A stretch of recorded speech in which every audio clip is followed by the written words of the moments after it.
Good morning, good afternoon, and good evening, Speed Gaming fans around the world, Zelda fans alike. You are tuned in to the, well, I suppose it was originally started as the Fall 2019 A Link to the Past Randomizer main tournament. I am Uday joined today by JP. JP, how you doing today? Doing all right. Looking forward to this race between two racers that it's almost a little unfortunate they have to meet this early in the bracket, as they're already off.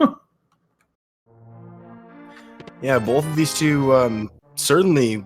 I suppose everybody in this bracket's pretty high contender for making it all the way. But Azder and WillardJBradley both been in the community quite a long time and both have a pretty good understanding of the game overall. Yeah, this is a matchup I'd almost expect to see in the top 16.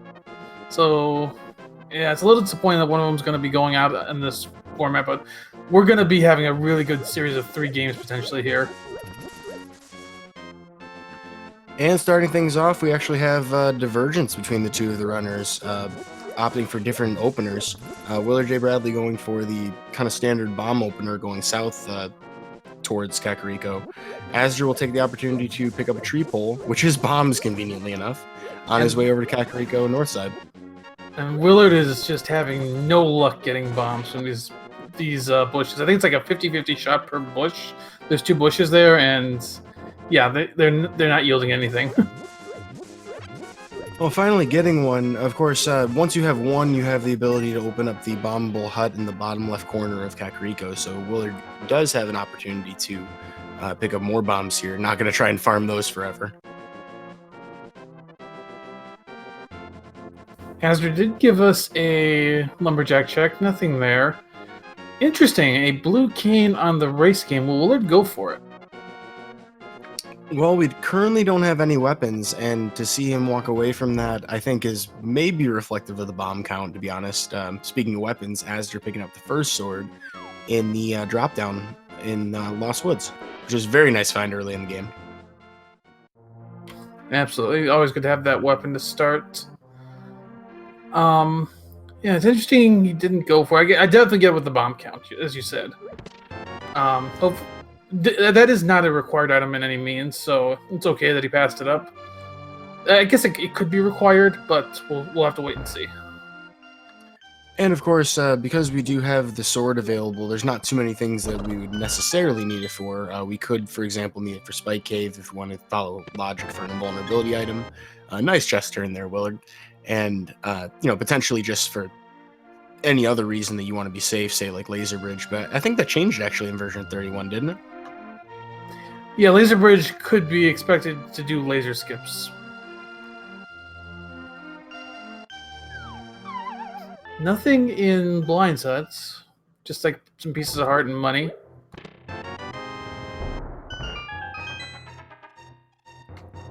Azder's route paying off very handily, actually going to get the bottle on the way south through the town, which is a nice advantage. A little bit less backtracking overall for routing purposes. I can't predict it, but hey, when it works out. Definitely, yeah, Azder's route's definitely paying off a little bit better. He'll be able to pick up that blue cane if he wants to. And yeah, he'll be able to get that bottle vendor, or not bottle, he'll check the bottle vendor in a second, but he'll be able to check second really quick. But beyond that, looks like not much in Kakariko. Yeah, it looks like both of our runners should be able to get enough rupees to check the bottle vendor. They do not have any reliable method yet to farm them. We don't have a glove or necessarily any other access to good spots.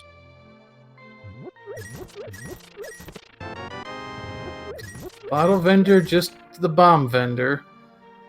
So we did pick up a sword, did pick up a bottle and a boomerang, but that's about it in Kakariko.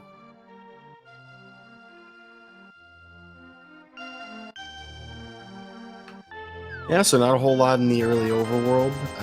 Not a great deal for Willard, unfortunately, or Azder with those bombs, but they're fully stocked. They're not too worried about having to need more.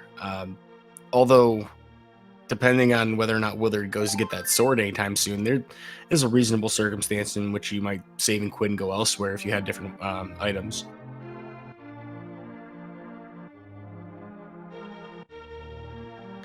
So almost certainly it'll go north.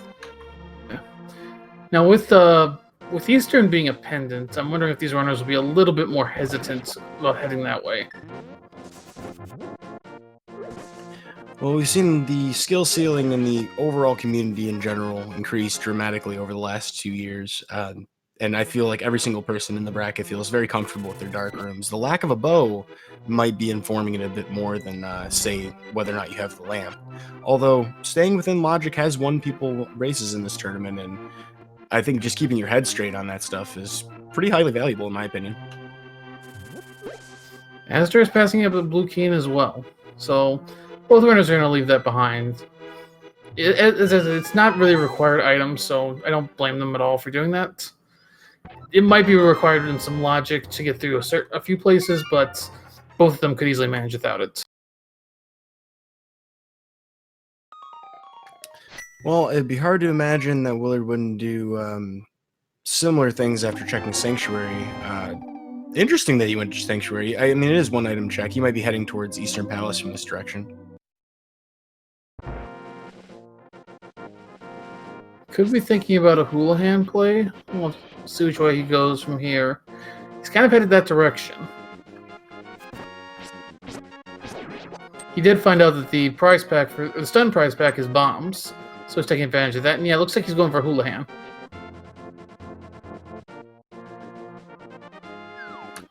Taking advantage of a really nice, reliable setup from the diagonal wall there that gets the cliff face.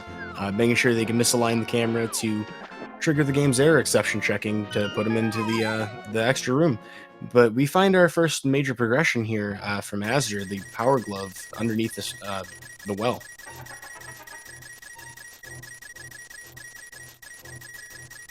It's a nice pickup. Doesn't put too much into logic right away. They could sequence break Death Mountain with that, and that also does put the Zora into play, which if Willard's getting money, he might be thinking of that early Zora player. Yeah, taking advantage of Houlihan's a great way to get a lot of rupees early. Once you have the glove, there are reliable farming methods, but they are slow. So that's a big boost to the overall count. Ooh, azder, finding that hammer. That's 2 pieces towards Dark World Access. Just need a Moon Pearl. Well, fans of going all the way up the castle tower might be sweating a little bit at this point, although we are running out of locations that we can logically access so far. A lamp seems to be close on the horizon.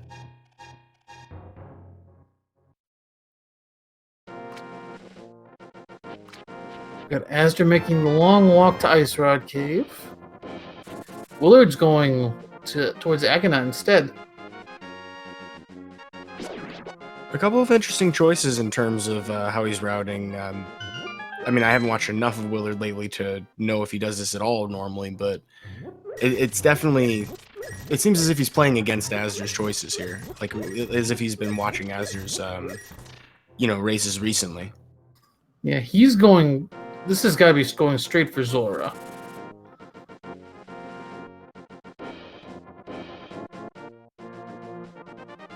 He's also going to give us a check of the desert ledge, and then we'll see what's in the cave. As they're going to give us a look at the back of Escape.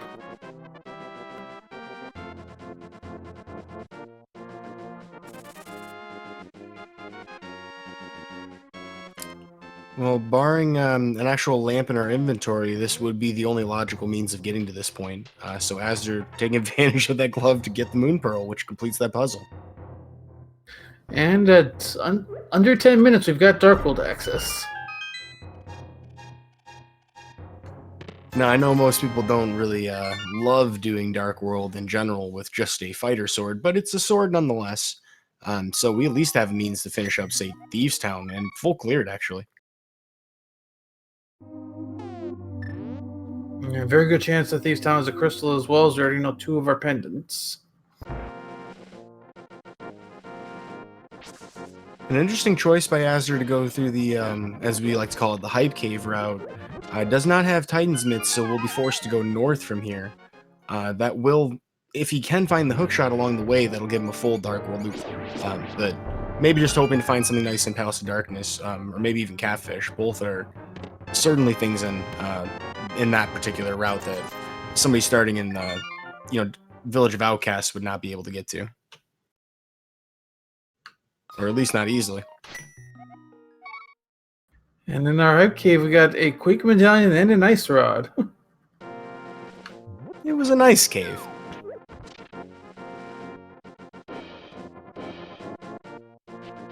We did get a map check from Azder. We saw that Swamp Palace is our other pendants, and the red crystals today are in Skull Woods and Turtle Rock.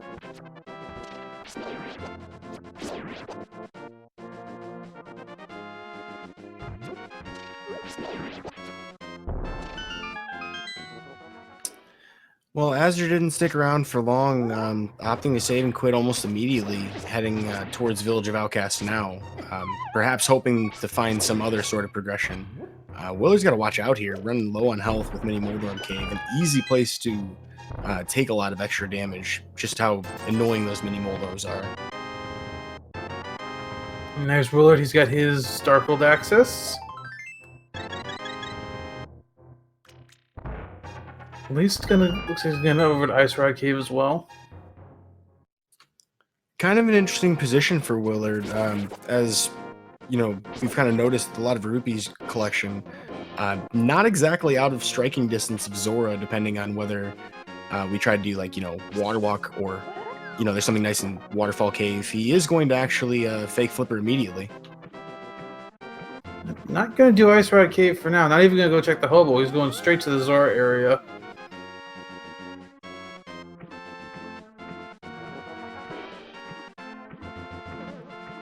And in the meantime, Azure will be in Skull Woods checking out the rest of that. So that's our first Dark World dungeon entered. We'll take a little bit to make sure that we don't lock ourselves and have to save and quit.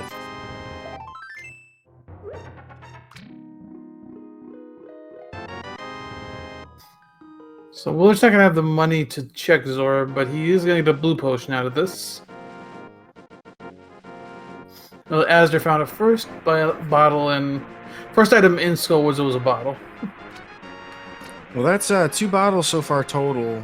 Willard does get the Scout on Zora Ledge being a full heart container, and we'll save the Water Walk. I like this decision, as you can now check Lake Hylia Island and the Hobo without really wasting a lot of time. In the meantime, Azure will do a Death Warp to get back to the entrance of Skull Woods that he took. A wise way to make sure that you don't have to get into that one weird scenario where the bumper room accidentally locks you and forces you to save and quit. Something that had changed in version 31 that has tripped up quite a lot of people.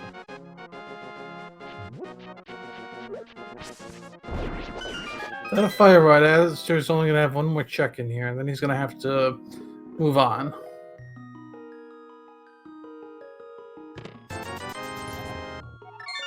It looks like we got one item in the back of Skull Woods.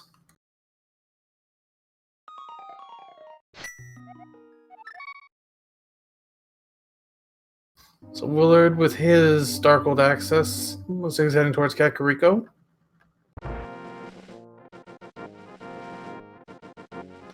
It's kind of hard to believe this is only 13 minutes into the race. So many things available to both runners that they can choose to do. Neither is apparently considered Palace of Darkness. I can't blame them. There's no bow. But we can potentially sequence break through most of the dungeon. So a fringe decision not taken. There's a lot of item density there. I think Thieves Town and Skull Woods are certainly conventional plays. And look at that. Well, we are going to need the cape today. That is a required Samaria.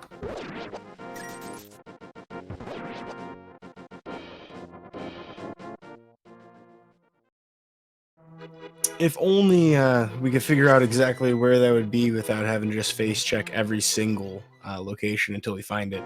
Really no other indications. We can't infer where it might be by logic because really everything's on the table at this point.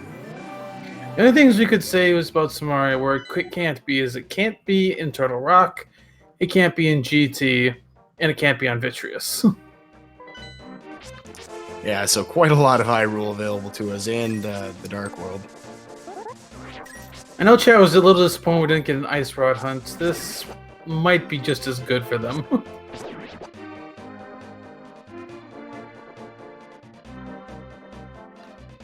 more meaningless Y menu items, bug net being found by Azder. Of course, if you do want to catch fairies, certainly useful for that, or maybe even fighting Aghanim without a sword. Aghanim 2, I suppose, but not the case here. Will just be fluff for us. A lot of strange items. Also finding a shovel, which without a mirror is actually kind of annoying in this scenario. Azder's going to go into Thieves Town. Willard's going to continue to check Village of Outcasts before heading in there. With the hammer in tow, they will be able to full clear Thieves Town right now. And with 8 hearts, it's actually not too bad in here. A lot of things will do 2 hearts of damage, but this isn't too bad of a check. Well, it looks like Azder's going to be able to flip the script here, finding the flippers in Thieves Town. Getting my tongue twisted here. Will not open up a tremendous amount of things just yet. We do lack. Well, I mean, we don't have the Titan's Mitts to get into Ice Palace, and we don't have a mirror for Swamp Palace. But that does make the hobo available. The Zor Ledge, if we didn't already know what it was on Willard's side. Yeah, we already checked a lot of the flipper spots, and they didn't yield much. The only spot we haven't really seen is hobo yet. But that does put potential of a pendant swamp dip on the table at some point. Still locked behind the mirror, though.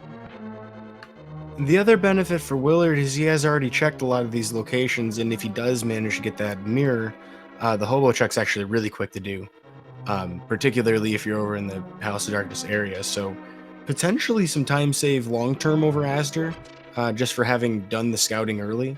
Will not need to really double back to those areas. Unless, of course, Zora has something for us, and Willard will feel pretty silly in that scenario.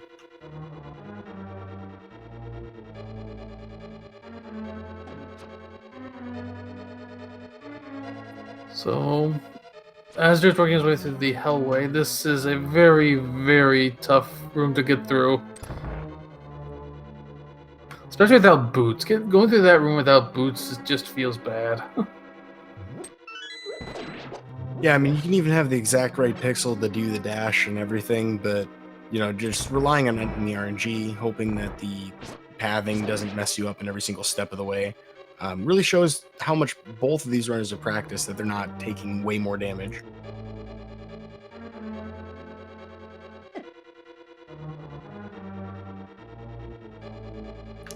Well, things are neck and neck in this blind race of the seed. They're about to make their way to the boss shortly. Still a couple of items possible in this dungeon. We've seen the compass, we've seen the big key, have not seen a small key. Are there 1 or 2 items left?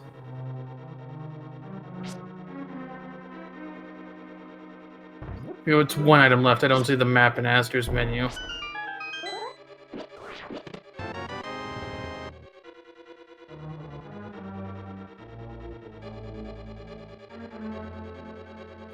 So if I'm looking at this correctly, I believe the only thing that separates these two in terms of checks has been Willard has done the water checks and Azder has done Hype Cave.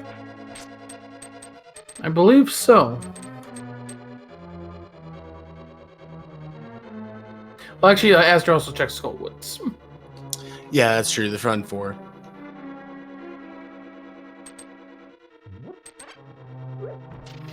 Yeah, we got a bit of an open seed.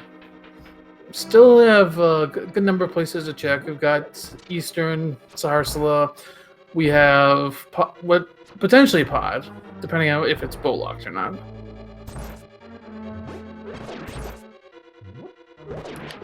Well, coming up, we have a scripted fight, as everybody likes to mention. 3 total hits per phase, or I guess each head. 9 total for the entire fight. I believe it's every 4th or maybe every 5th fireball from each head tracks Link's position, so you can always predict what's about to happen. Azder, the fight getting a little bit away from him, perhaps from a bad slash, getting damage boosted in the wrong direction, but doing a great job to dodge the actual fireballs. Looks like he should be able to get out of this unscathed. Ooh, close one. Yeah, a little close, but he's fine. I think one of the issues with this fight for a lot of runners is that Fighter Sword is a little bit different in terms of spacing than the other swords, as it is slightly shorter, so it can kind of throw you off a little bit on where you move.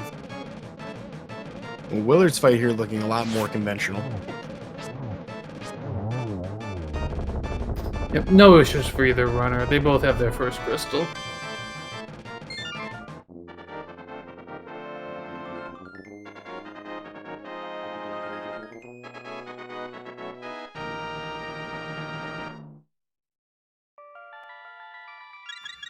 You're kind of in a hunt for an item that's going to open up some more right now. Beyond Thieves Town, they don't really have any other dungeon they can full clear at this point.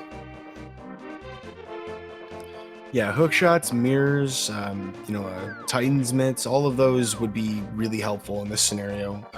Both can obviously do things in the dark, so they're not too worried, about finding that lamp. But finding it may tell them more about the seed, so that is something they're still keeping an eye out for.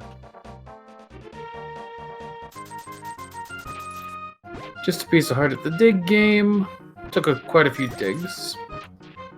100% runners everywhere envy them.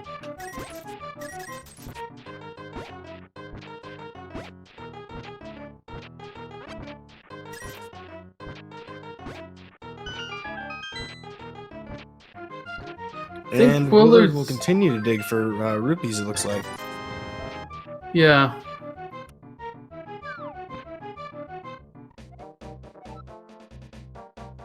All things considered, not exactly unlikely to find more rubies along the way. If he does decide to, for example, he's actually going to farm rubies at the archery game.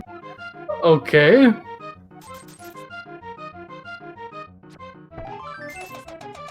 He really wants to check Zora. The mad lad. Look at the speed, the grace, and the accuracy. One try is all this man needed. He also does need to make sure his rupees budgeted for a pod dip if he wants to go there as well. Yeah, the nice thing about Palace of Darkness is, if you're going to route that in with other stuff anyway, say if you find the mirror there, you can get rupees in the back half. Ooh, another medallion for Azder. That is 2/3 of the possibilities for us today with Ether. That could be problematic for Willard if it's required, because Hobo is kind of isolated for him now. Yeah, I would say like the friendly version of this sequence is Willard finds Mirror on the way heading towards Catfish and has a reason to go check Hobo. Like, maybe on Pyramid or something, or in Palace of Darkness. But if it's like really out there somewhere elsewhere in the world, I don't see him checking Hobo for a long time. But we don't know which medallions are required for either yet, so still some chance that that ends up not being too important. Azur's going to get a look at the ledge, but he's also going to have to leave Zora behind, nowhere near enough money.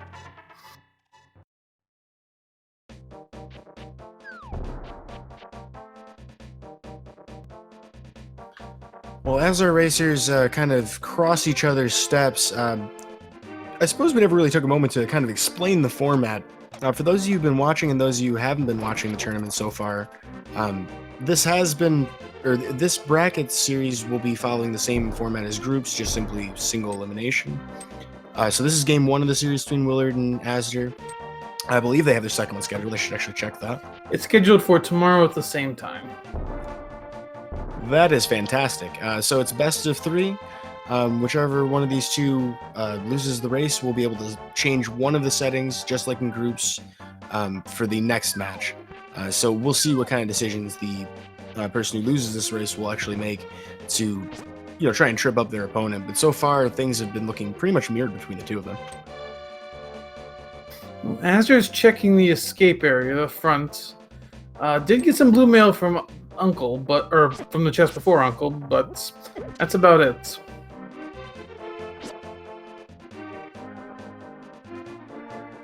And Willard's going to make the catfish play. He does have to be a bit careful. A lot of things in the overworld do 2 hearts of damage. Well, we will have a couple of opportunities to potentially pick up hearts or maybe even fairies. The bushes ahead in the actual catfish area have a higher chance of spawning them. Very similar to like the cardinal direction bushes at the top of Dark Death Mountain on the west side. So usually runners will pick one of those up instead. Looks like Willard might be considering a save and quit out of this. Yeah, it'd be too long to walk to wherever he's going after this. And unfortunately, it does not pay off for him, just 5 rupees.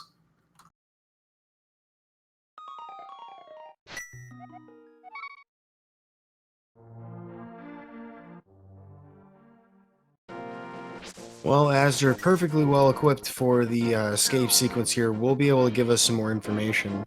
I'm not sure, I don't think we've seen the map yet, have we? We did, and there we just saw a bow as well. I'm a little confused that Azder left the key behind, though. He doesn't need it. Guard. He doesn't need it at this point because if he goes to Dark Cross, he can go through the front. Ah, okay. I was trying to remember for a second because, like, wait a second, why would you skip that? Now, we do know, based on getting the map and the small key, that there is an item in Dark Cross.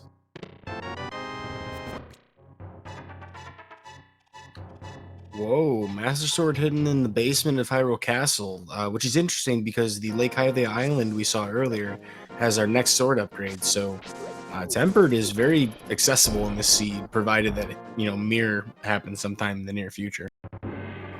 I think Azder's next play is going to be Pod. Looks like he's going to go check Saharsala, and my guess is he's going to use the portal right by Saharsala to go to Pod. Eastern could be on the table too, but given the choice between Pendant Eastern and Crystal Pod, I think you choose Crystal Pod a lot of the time. Yeah, I think it would be potentially a little bit different to look at, depending on whether or not you had this bow. This bow really makes this kind of a no-brainer to be over here in the first place. There's a third medallion. Well, good news, folks. Really not going to have a chance of missing this. I don't see why Willard would ever not get that after the bow coming up ahead. I think both of these runners will be in the same general area. As to whether or not they consider going to Eastern Palace before Pod would be unconventional, but certainly a valid play too. Yeah, Azder's going towards the portal. He's going to make the Pod play. I really agree with it because without the flute, there's not a better portal to grab from when you're already over in the neighborhood.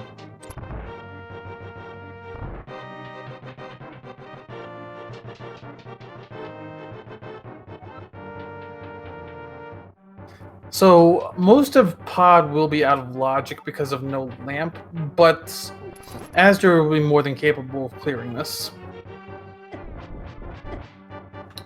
Yeah, I think it's made a lot simpler just for the fact that we have a sword. Having those sparkles in the dark really does make a big difference. I think both these runners could do it. Ooh, Willard, watch yourself. That ball and chain guard nearly nuking him.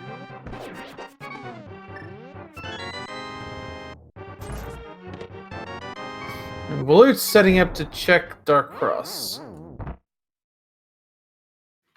I thought that whole sequence of menuing is pretty nifty. Just, drop the bomb as you're about to go pick up the chest. It's like an early bomb jump, but like an early death warp.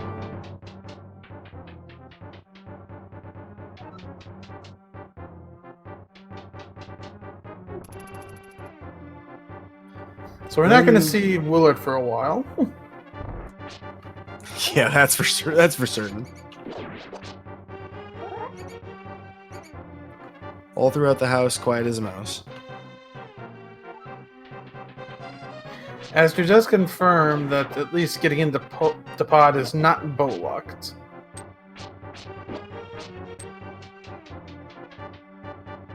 Those are just little things to always keep in mind as you're going through a seed. To just know what could be and could not be in logic. And that's probably a large portion of where you see game style or gameplay mannerisms be different between runners. Is just, hey, how far into sequence breaking are people willing to go, and can they still keep track of where the logic is supposed to be in relation to that? We've seen a lot of high variance runners, rise and fall throughout the community, in tournaments just for that exact reason. Willard did get through the dark rooms, only found a boomerang. And he is jumping to the water. He is going to go check Hobo, which is good. He won't leave this behind. He'll get his Ether Medallion. Still don't know if it's required, though. Yeah, peace of mind, if nothing else. And it's not that slow to get. I mean, we would love to have the mirror instead, but this is exactly the same thing Azder had to do. But speaking of Azder, he found a flute and pod.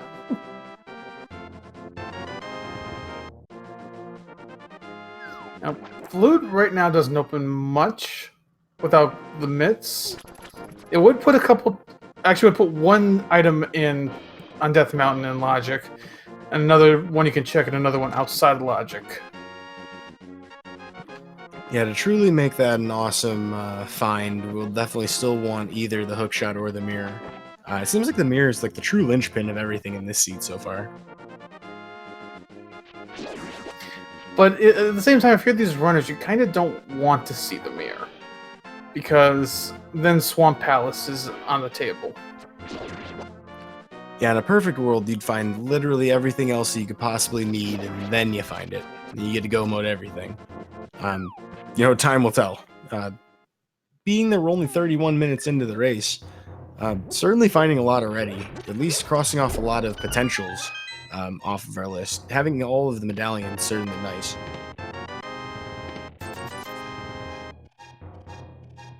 And we're still just looking for that item that's going to really break this seed open.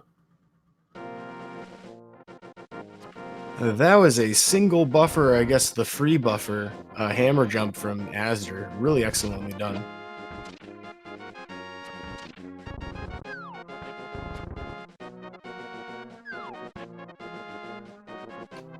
Well, Willard's going to make the same play as Azder, and he's going to pod.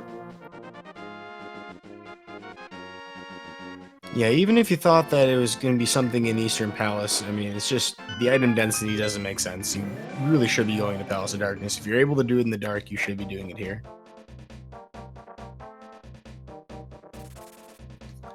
Although it may look as if Azder has a decent chunk of time advantage on Willard here, you know, being most of this dungeon ahead. Reality is there's a lot of different choices that can happen depending on what else we find here and you know, the next few locations we look at. We haven't really been anywhere on Death Mountain.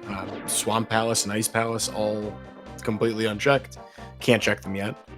As well as several other dungeons that are going to be available to us before long. So still a lot of room in this race for variance.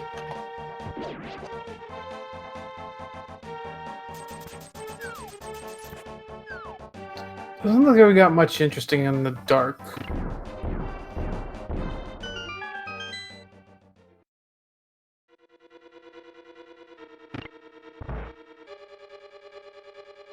Well, there's some money that'll catch Azder up to Willard. Actually, I think that's like they put him a rupee ahead. That's going to be a rough feel for Willard later. I mean, you expect to find rubies eventually, but knowing that, you know, like if they, for example, were to find Mirror here, it'd be the worst feeling because then you'd be like, oh, great, I could have done this after Catfish. Looks like we're not going to find it unless it's on Helmasaur. I didn't see the many. Yeah, so it looks like the compass is on Helmasaur, so we're not going to find any other progression here besides that flute. I don't think he was able to check the big chest. I don't think he had the big key yet.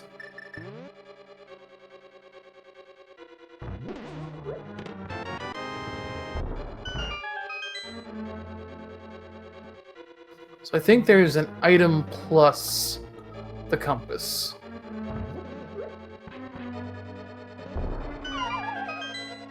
Yeah, it's kind of hard to say what the my ideal next decision would be. You would definitely not be able to go to Eastern Palace quickly after this. So the combo play is kind of out of the question.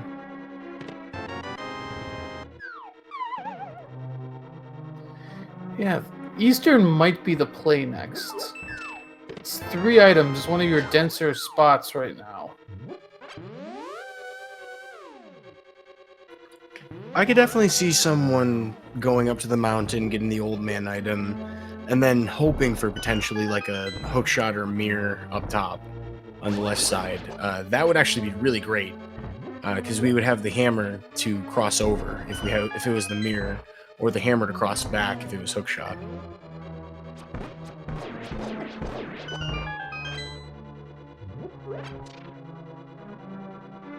Chat brings up a good point. Spike Cave is in logic.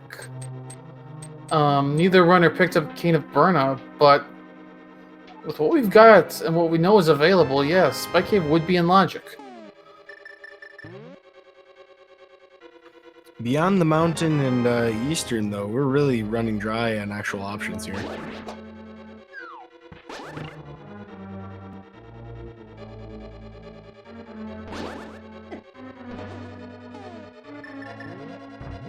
Azder got out of his dark rooms. He is taking on Helmasaur.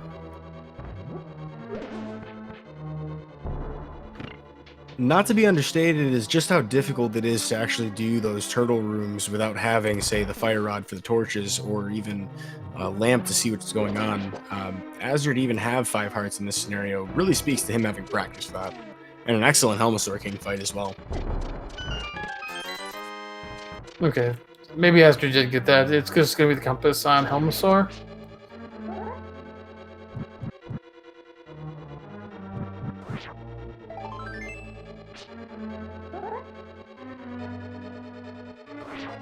It feels like we're down to more single checks at this point. Got Zora, we've got Spike Cave, got 3 in Eastern. Plus Eastern is the green pendant, so you could sequence break for a 4th.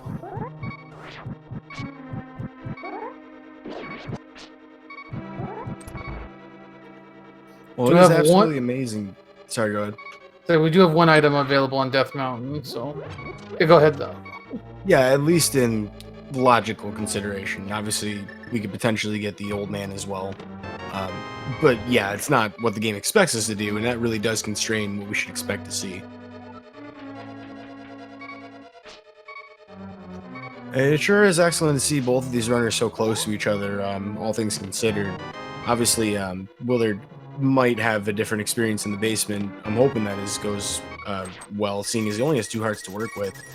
But I mean, all of the things they've had to do have been pretty difficult.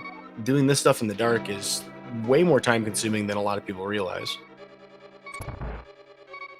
Yeah, especially that 1 turtle room. It can be very dangerous. I think you were mentioning that earlier. It can be a very dangerous room if those turtles get away from you. And plus, both of them saved like at least 30 seconds from their 1 frame, or I'm sorry, 1 buffer hammer jumps, which was just exceptional to see from both of them.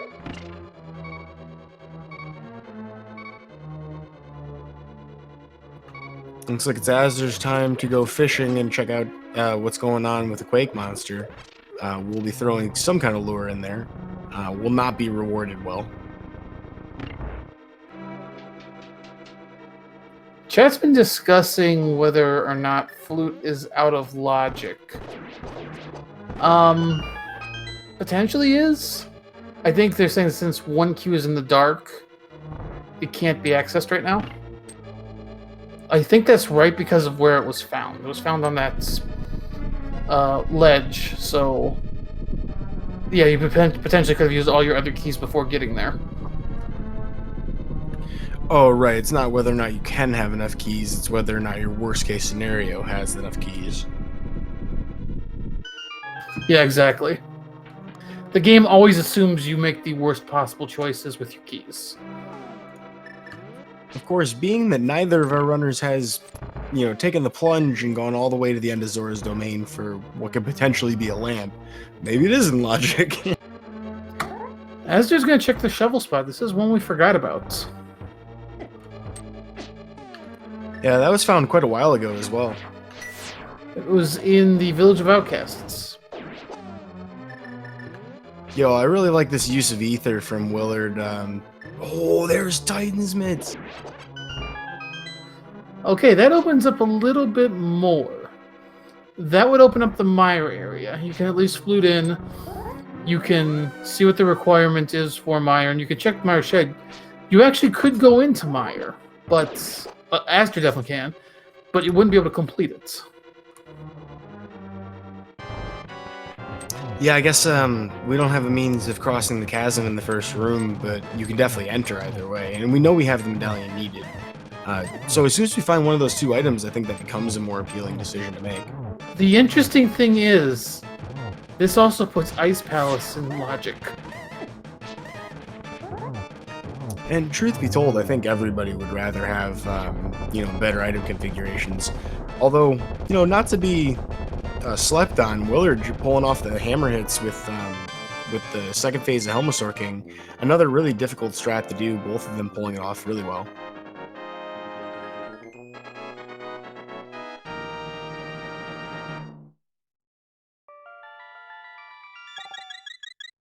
I think Azder's thinking Ice Palace. He's picking up a potion. Well, he grabbed a red potion. So now I'm not as sure. I find that interesting. I mean, yeah, you have half magic, but he is conserving his rupees with that. Yeah, it looks like he's thinking Ice Palace. He's going straight for it. I'm a little bewildered by the red potion. I mean, it's not a bad decision. It just, in my eyes, doesn't feel like an azder decision. That's strange. Maybe that is very much an azder decision. I'm just misreading it. He'll probably correct me in the interview.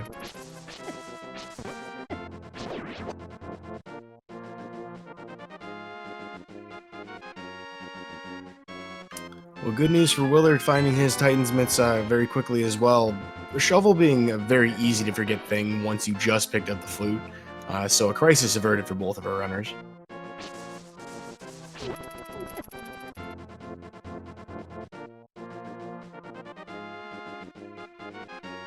You see Chet kind of remarking about going to Ice Palace when you've got other stuff to do. It makes a lot of sense, because Ice Palace is a crystal, so you have to do it at some point. Yes, you'd always like to go mode it, but you always want to be making progress on crystal dungeons, if you can. So this makes a lot of sense for that reason. Meanwhile, Willard picking up the King of Burnout, he might be thinking Spike Cave. Given the hard count, I don't think of any other reason I can imagine he'd want to. We have the flute, so we can get all the potions we need. This really does seem like that kind of decision. Yeah, I think we're gonna see him flute to 1. He'll check Spectacle Rock, he'll rescue the old man, and then go into Spike Cave.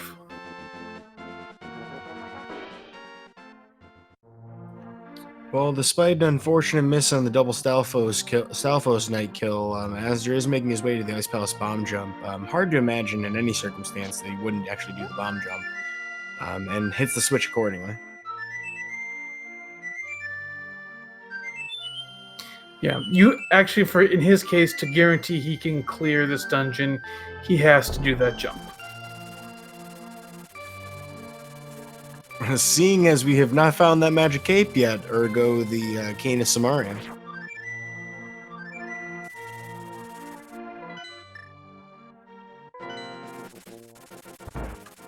And an interesting decision to use 1 bomb in the Pengator room instead of 2, Azder with 2 bombs left. Maybe conserving? Yeah, he's just being a little conservative with it. Oh, Willard's going to go to Ice Palace as well.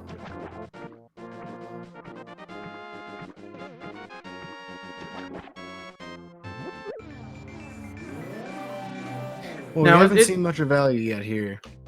It is worth noting, because they did get a small key early, that this is not hookshot locked.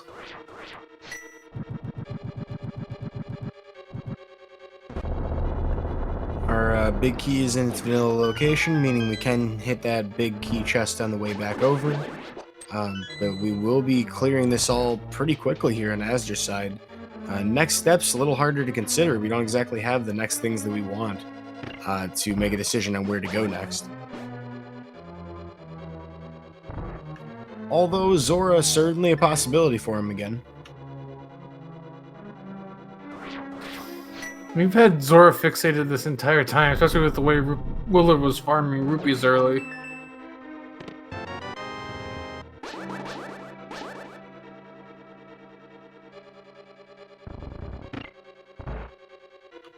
Yeah, the one bright side for Willard on the money front is, if we have to worry about some weird scenarios with equipment later on, if we don't find some essentials, we'll definitely have access to a lot of potions if need be. We have a flute that'll get us there. So, for example, maybe like, well, I mean, if we don't find that mirror and we're stuck with Master Sword, that could actually be a really important reason to have it. Having those extra magic bars, definitely helpful. We're grabbing a few extra bombs just to keep his count up. Remember, if you did have the mirror here, you could mirror right after Ice Palace, get an upgrade, and refill your bombs. But no mirror, you're gonna have to save and quit once you're done in ice.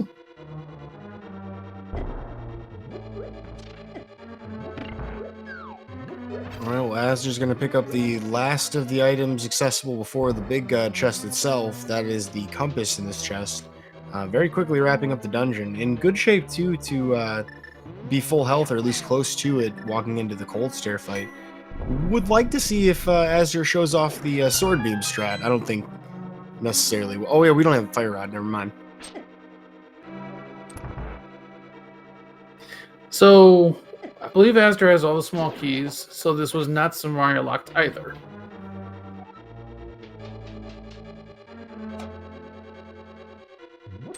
Don't know if he's gotten both the map and compass. Wait, so you're saying it's not cape locked? Yeah, it's not cape locked. For those of you strolling in a little bit late, the Bumper Cave today has Arcana Samaria. I believe both of them have seen it, at least Azder has. I don't think Willard actually went to Skull Woods. So we will definitely need Cape in order to get Samaria. Looking at Azder's inventory, there is an item on Cold Stair. Oh, he misses the initial spin. That's gonna hurt. While Master Sword itself is not the most awful fight, a lot of people will opt to switch to Hammer in this scenario. Wise to use sword charges to actually line up some of these sideways ones, as the spacing with Cold Stair is an important factor in this fight, and Azder's Red Potion coming into great effect, a wise decision to buy it. Yeah. Each Cold Stair hit does 3 hearts of damage. Yeah, Blue Mail not going to save you necessarily, but certainly a more comfortable fight than Green Mail. Yeah, it was definitely interesting that he picked up a Red Potion, but it made sense if he was only expecting to use Bombos in here. Well, Azder's in a really scary position here. One hit away. Got 2 puffs down.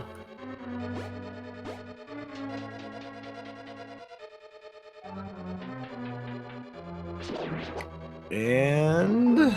oh boy. That'll do her. Just a heart container for his troubles and his 3rd crystal. Even if it's pretty quick to get back to Cold Stair when you do re-enter, it's one of the most painful scenarios to actually take a death. Particularly like a lower percent fight. Because of how difficult it is, it's demoralizing if nothing else. So as you're managing to pull that out, being careful enough to do so, certainly something that's going to keep him keep his momentum moving forward. Would be a very rough place to have it stall. But we leave there still looking for something. Just anything that's going to open up something. Fire rod, lamp, mirror, hook shots. Even boots, potentially. Actually, think about it. Azder can open Mire, but he can't go in. He needs either boots or hookshot to get in. Although, considering how short the list is of places we can really actually access, I wouldn't be surprised to see it in one of those two in this shed.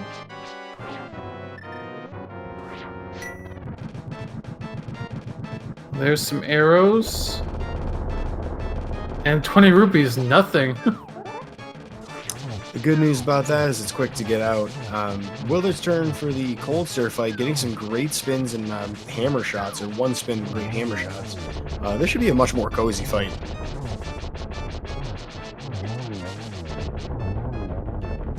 taking advantage of the wall recoil exceptionally. That was at least, well, it was probably no more than a third of the length of that fight that azder had. Willard cutting a lot of time back on this.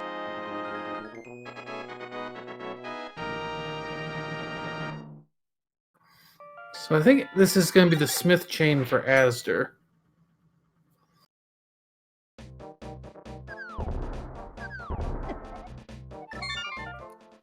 Always nice to... Oh, did Willard just lose his shield? There are feels bad moments every time. He might have, but I think that was intentional if he did, because it just saves a little bit of lag. You know, that's true. There are a few instances, particularly with like lightning style attacks from Aghanim or Vitreous, where rendering that shield is actually slower. And so not only that, but a number of other places like Overworld where there's a lot of enemies, or Thieves Town.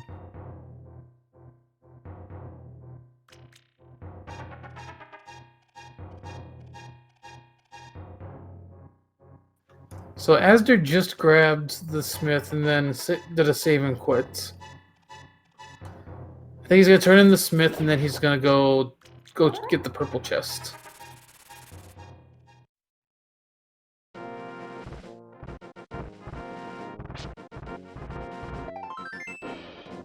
So we're getting some new checks on both sides now. Willard doing Death Mountain, azder doing the Smith chain.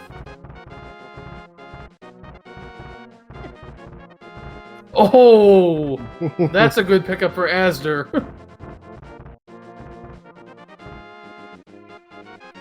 Well, he's jumping for joy, dashing up and down, or just charging a sword and waiting for his even faster travel to pick him up and put him back into the town. Marginal time save to do that, but hey, I guess, you know, in excitement, you're just thinking, where do I go? Where do I go? Now, it's worth noting, those are not necessarily required, but you'll always take them. Yeah, even though it's 51 and a half minutes into this race, regardless of how long you expect the race to be, it is a big time save in every screen. Link's walk animation averaging about 1.5 pixels per frame, whereas dashing is 4 pixels per frame if you don't count the actual charge up. So very exceptional way to speed things up, and definitely the preferred method of travel in Hyrule. Here's our Spike Cave check, though. Yeah, we're not going to get anything from either of these caves. As you're taking his, you know, something about these hammer pegs, they reminds me of like Puyo Puyo Tetris, because like you can either clear lines if you have the boots, or like you can, you know, group them up and then delete them that way. I really think that's what it resembles, in my opinion. Nice point. Remember that game.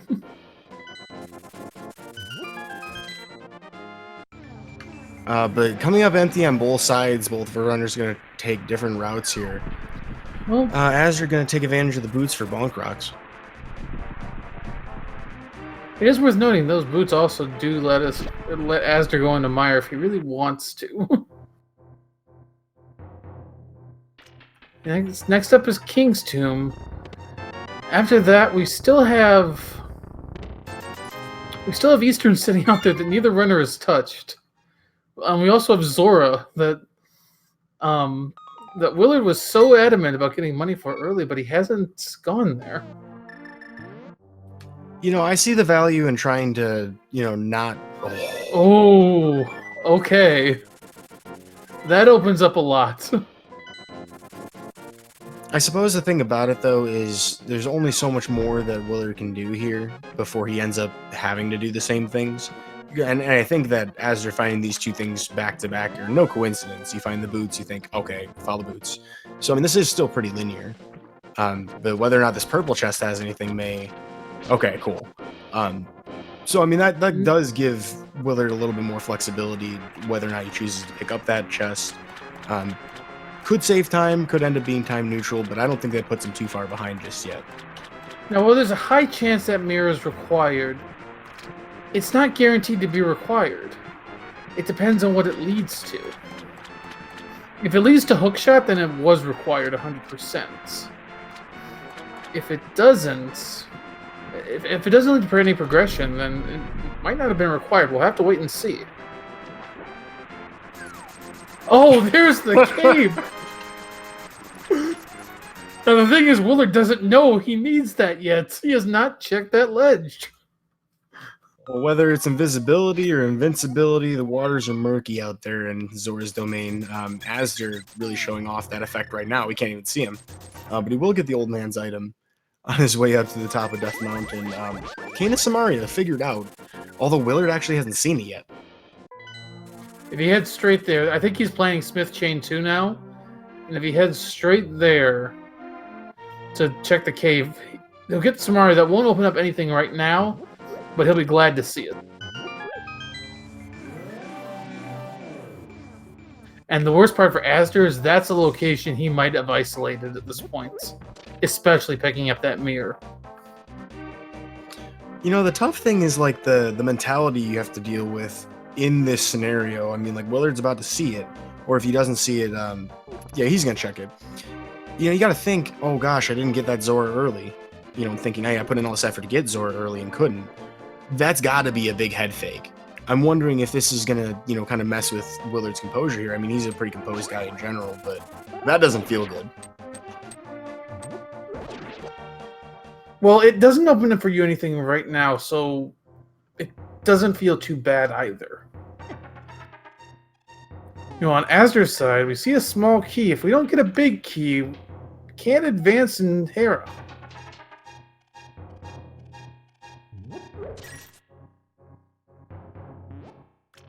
And Hera's fire-locked. And with no hookshot, you can't even do the Hera pot technique. Yeah, so a dud overall, but there are 7 items we can check. I'm sorry, 8 items we can check over here on the right side of the mountain. We can actually get into the Dark World as well. And Willard's going to go into Skull Woods now. He hasn't been in here, so he's going to check the front. With Samaria, it's going to be a little faster for him, but it'll be about the same amount of time as it took Azder. Yeah, it's kind of like the comfort food of this puzzle. Ah, yes, drive-through. At least that's what it feels like having Kana Samaria there to me, anyway.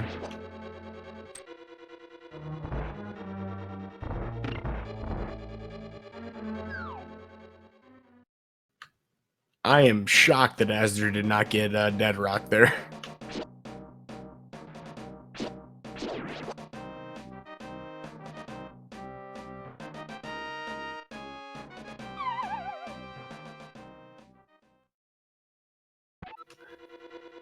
Well, here comes the Paradox Cave.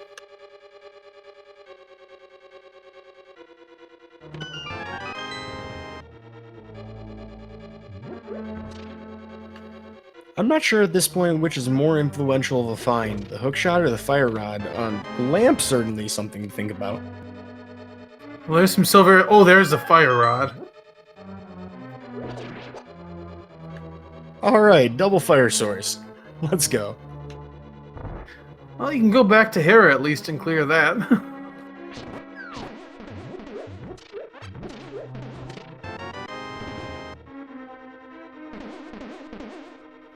Alright, well now that we've done all of the paradoxical things, we can burn our way through things. You know, Eastern Palace comes into mind. We obviously have Skull Woods. There's a lot of completion that's available to Azder now. And I'm presuming soon to be Willard. I can't imagine he's going anywhere besides the mountain after this.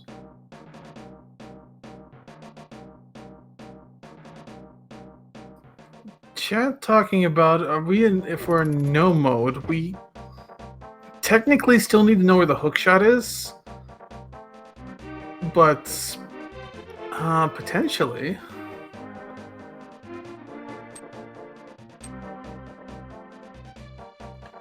Yeah, I mean, if you know how to hover, that's a possibility. But I mean, we don't know necessarily. I guess, yeah. I mean, that's really the one thing we're missing.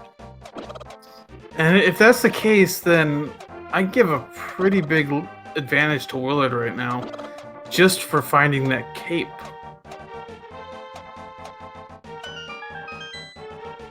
Yeah, and it's pretty obvious that Azder's not going to find anything that's going to point him towards that either in this series of movements. So Something to definitely consider. He will try to hover this gap, though, and that does speak to possibly not needing the hookshot later.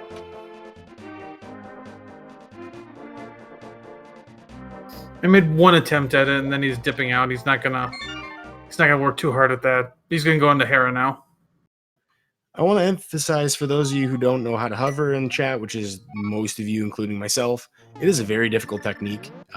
More about rhythm and making sure that you are very precise with your actual inputs. Yeah, it's just something that you have to practice to be good at. So if you see someone give up after one of them, it's either one, because it really hurts to do, or two, it's just not worth the time and the effort. Maybe for winning the race in, Gan's Tower, but I would not expect most people to go after multiple hovers unless they, have a thing for doing that. I find it a little interesting. Azder decided not to go into Hera. Maybe he's just trying to not spend the time in the basement.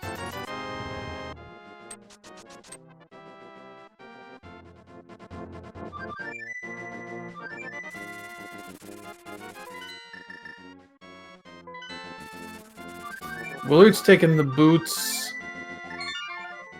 Well, he was thinking about going into the Meyer area, but he's not. He did a save and quit instead. I think he's going to check boot locations, which will get him his mirror. Yeah, if it weren't for the save and quit point at Sanctuary, there wouldn't really be a reason to save and quit there. But that is faster than, trying to flee from somewhere else. Good news for Willard, he will actually get his King's Tomb, which is the mirror, so that's an exceptional decision to make for him in his logical progression.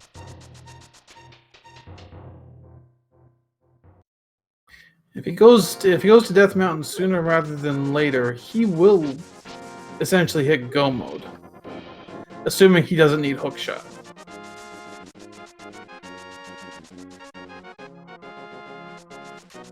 Well, speaking of the hunt for hookshot, Azder is moving towards the back of Skull Woods. We were not able to do this before until having Paradox Cave. So this is another potential location. Could also be considering... No, you can't really have anything on the pedestal anyway, so we'll probably not be checking that. Yeah, nothing of value can be there. In fact, looking at... No, I don't think there's even a unique item that can be there at this point. Yeah, we've really uncovered just about everything. I guess you could have a sword there. That is a possibility.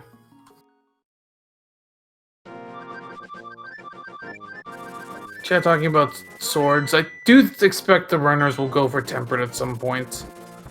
They both know where they can get a tempered sword easily. And I think at some point they will go grab it.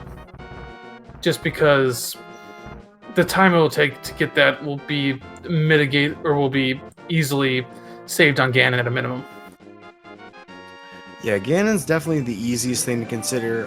Being that Misery Mire is required, if for any reason Willard did not check Death Mountain before going to Misery Mire to complete it, there would be a reason to get tempered in that scenario. We're going to pick up silvers, so that might not be part of the equation. Maybe it's a right before Ganon thing. I mean, that is a significant time save. Although, I mean, realistically speaking, if you're really great at, Samaria strats for Ganon, which I think both of these runners are, it might even be worth it not to bother. Willard got fire locked out of Hera. He's out. Azder found the second item in Skull Woods, not of value to him. He may ped check here. We know it won't be anything, but I think he's going to take the look.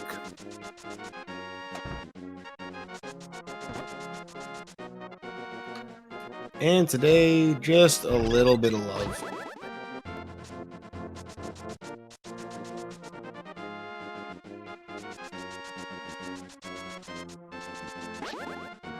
Willard gonna go in through the portal here on top of Turtle Rock. Thinking back to it, it's actually kind of interesting that Azder checked the pedestal. Maybe it's kind of wondering about the cape. Yeah, in his mind, Pedestal is definitely a possibility for it because the 3 pendant dungeons do not require it. Now, if Willard steps into Turtle Rock right now, I don't think... Yeah, he's not going to step into Turtle Rock right away. I was about to say, he'd be pretty disappointed because we know where the Fire Rod is. And on the bright side, except for like a really crazy configuration of keys, or unfortunate, I guess, in this scenario, he would not be able to get very far anyway without the Fire Rod. Although, there is a configuration.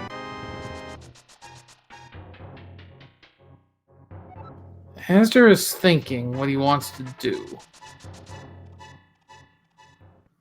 He's gonna take the portal here. Is he gonna go for just Checkerboard Cave, or is he going to Desert or Mire? Yeah, interestingly enough, neither of our runners have actually been in Desert yet. I mean, it is a pendant, but, you know, there are a couple of quickly accessible items. Speaking of the hookshot hunt, this is really where I think it sets in the most for Azder. Willard potentially might not even consider checking Desert at all. But he will consider the exact same hover that Azder is trying, and I think that's kind of funny. And will fail at approximately the same pixel. Not for without having given it a strong effort. That's a really difficult thing to do. Willard is giving it a second try, though. Little does Willard know what he's looking for is right back in the light world. Oh, no shieldless run for you, Willard. He is lag negative at this point, unfortunately.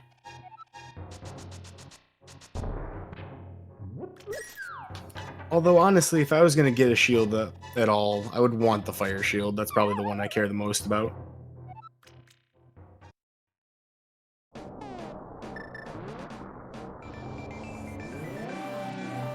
Well, based on all of the hovering we just witnessed from Willard, I get the feeling he has no intention of coming back here. Yeah, there's one item he left behind. He has no interest to check it. Which won't hurt him because we know it's nothing. Azder, I believe, found both items in deserts. And he's going to give us a checkerboard cave check. That's a bit of a tongue twister. I was going to say, that's like a really... Oh, wow. That's a really difficult phrase to say. Azder's going to get the even more time-convenient sword. So all 4 of them have been found. Not quite an adventure to have to find them either. But with the Tempered Sword available to Azder earlier than Willard necessarily, seeing as I don't see Willard going to pick up that highly island sword right away, in a nice position. I mean, if Willard ends up going to Misery Mire soon, he might get the Tempered Sword soon. But he really doesn't have much of a reason to check knowing where Tempered is now. There's Fire Rod, which essentially puts Willard in go mode minus hookshot. I mean, we've all seen pause buffers. I think we just witnessed one of the first chest buffers I've ever seen from Willard there to avoid that mini Moldorm. Exceptional moves. Mini Moldorms hate him for this one secret. This one little trick. Azder's going to go into Dark Cross. At this point, Azder needs to go to Zora very soon to keep up with Willard. Azder still has a bit of a lead because of the crystal count, but it's going to fall. He's going to fall behind soon.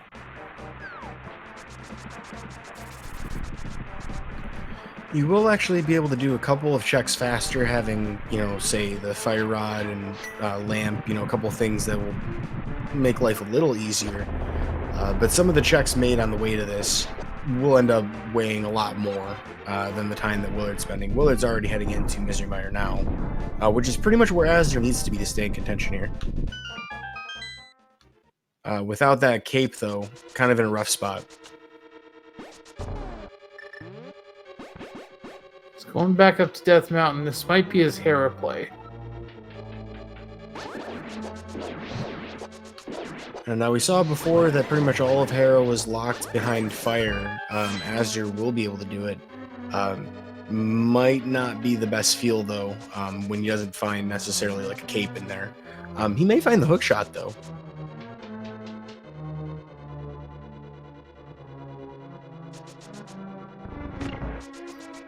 And in a way, finding a hookshot might kind of be bad for him. It might send him to swamp. That's one of those tough moments for a runner. You got to consider, hey, do I want something that's more item dense, or do I want to follow the decision that, if it's correct, would pay out the most? I get the feeling that azder wouldn't jump into swamp right away, but I mean, even if he goes to mire, he still has a lot of things kind of to consider compared to where Willard's at right now.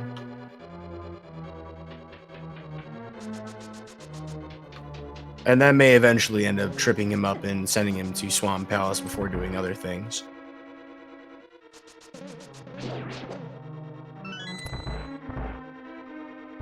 So Willard is digging through mire.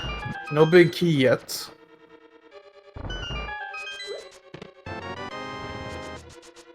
There's our first item in mire.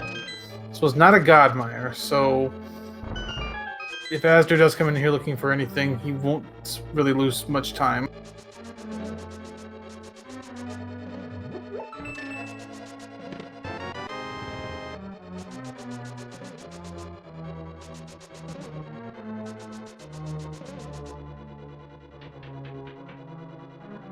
I do find it a little interesting that neither of our runners has even touched Eastern.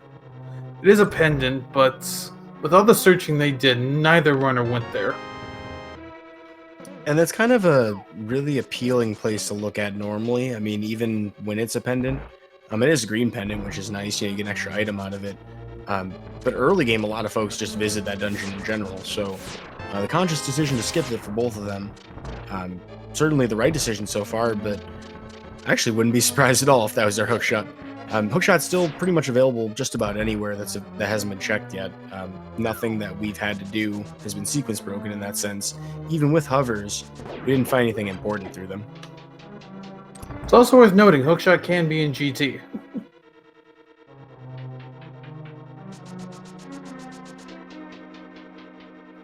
Alright, well, I don't know whether or not Willard set up spooky action glitch. We'll see here in just a second. Yep, looks like he has the altitude variable set from the bird from before. We'll see if he's able to use that for the fire rod splash damage to hit switches in the next 3 rooms.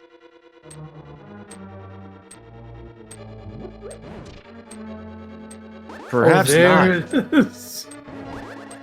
Okay, we don't have to worry about any hovering today. There's the hookshot. So that means the mirror was required.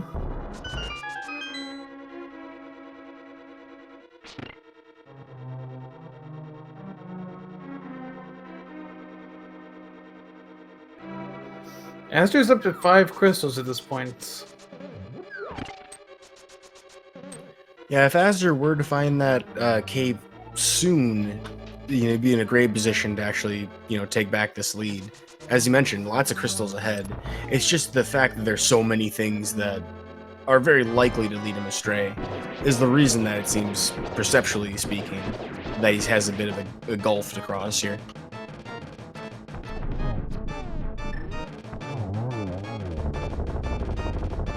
Willard taking advantage of those newly found silver arrows for a very fast Vitreous fight. azder's opening Turtle Rock. Of course, he won't be able to go in, and he's just opening it to open it for now. Gotta love to see the Quake Dash, or that was Quake, right? Yeah, the Quake Dash being used and not losing control of it as you do move at obscene speeds. Willard not gonna check checkerboard cave, so he won't get that tempered from there, but he does know where tempered is. And he might be going for tempered right now. Yeah, the stars appear to be aligning in that way.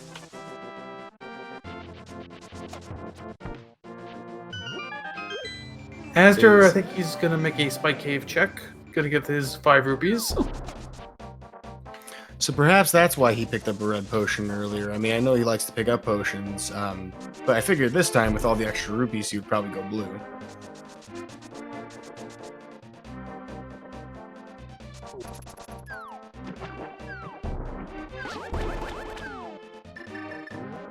I've really got to ask him what he has against blue potions in the interview. Well, you called it. Willard picking up his tempered sword, and no better time to. Silver arrows helped kind of carry us with the Vitreous fight without having a tempered sword, which is kind of like the comfort zone for that fight. But the rest of the fights ahead definitely benefit from having it. Oh, this might be bad for Azder. I think this is the swamp play.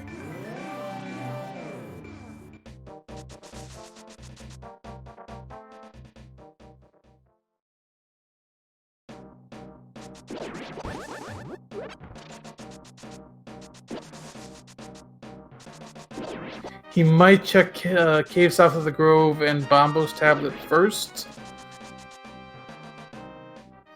But yeah, he's probably going into Swamp after that.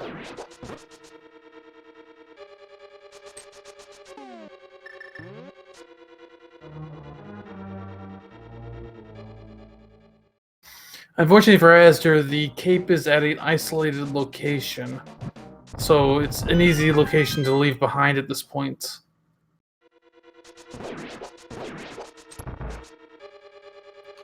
Well, he will continue his cape hunt as Willard is taking on the Skull Woods boss here shortly, Mothula, with ample magic, ample fire rod shots to work with, and a pretty nifty sword that also happens to burn down the moth quite effectively.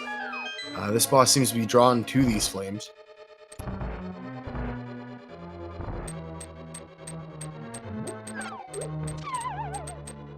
It's a nice little play on words there, I'll say that. Well, the boss isn't nearly as nice, but Willard taking advantage of the fact that if you don't knock him into spikes, he does actually take damage, and gets a pretty nice fight overall. You can kind of tell if you're not familiar with it by how few of those spikes are really removed from the wall. The less you see moving, the better. And yeah, as Azder basically goes into Swamp at this point, Willard has taken a lead, a pretty big lead at this point. Now, of course, all of this is premised on the idea that Willard will have no problems hovering Ganon's tower. He doesn't have to worry about that at all. He will get hookshot when he clears Hera. Oh yeah, that's totally right. He Moldorm had it. Yeah, since it's a crystal, there's no way he misses it. And the fact that he's pretty much isolated everything up to Death Mountain, without really checking the rest of the world looking for that hookshot, I feel like Willard does feel comfortable if he had to hover in that scenario, so it only kind of cascades downwards in a good way for him. Well, here's hoping that Azder picking up the 300 rupees there will kind of have Zora in the back of his mind. Or perhaps if he does already have it in the back of his mind, he'll listen to that voice in the back of his mind. Of course, we the viewers know this from having seen it. Azder simply has to infer it, and nobody likes to be in his position right now.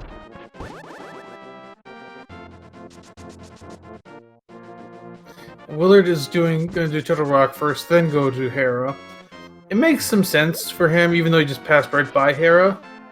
On the off chance he picks up the hookshot, he could Herapod and save a little time in Hera. Unfortunately for him today, there is no Herapod possibility.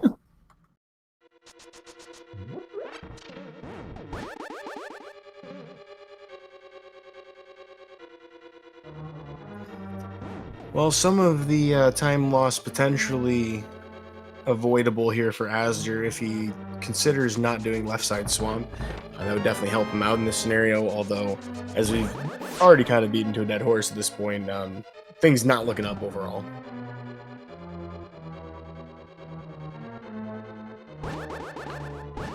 In the meantime, here in Turtle Rock, Willard will have one sort of uncomfortable, annoying room, as you would normally like to just go up and take advantage of that hook shot. Missing just one Y item, we'll have to hopefully not get dizzy and spin his way to the correct configuration for this room.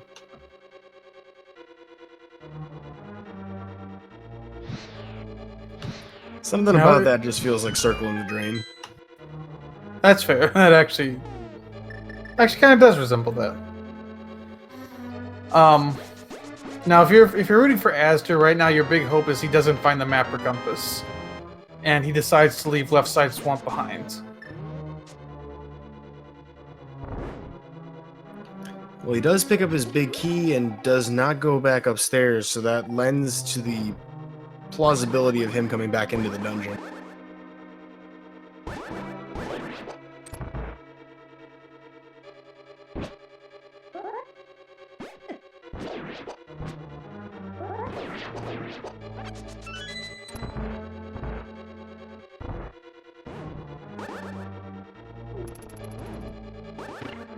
He's gotta be a little careful in here. Even he's got blue mail, but these chain chomps will still do quite a bit of damage. Alright, unfortunately, we're not going to see a fast kill attempt for Argus here, although azder is making quick work of the fight. Will not lose time to a second or third cycle, thankfully.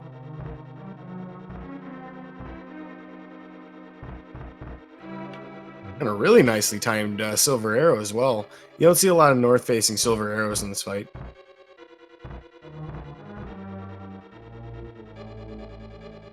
So Azder's got Argus down. We'll see if he goes back in. I think at minimum there's still one item left in here. He just did get the compass, didn't he?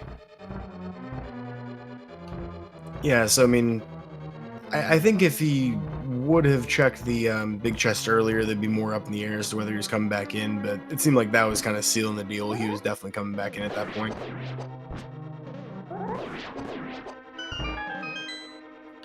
Well, Willard's doing a really great job getting through Turtle Rock here.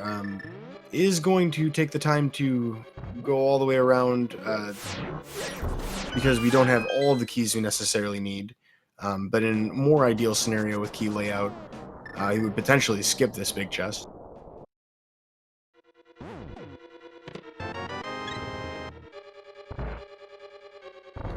Drawing to parity with their heart container totals at 13 each. Willard just has the sync going on with his rupees though at 888. There's some nice numerology going on here in this stream. Nearly symmetry as well.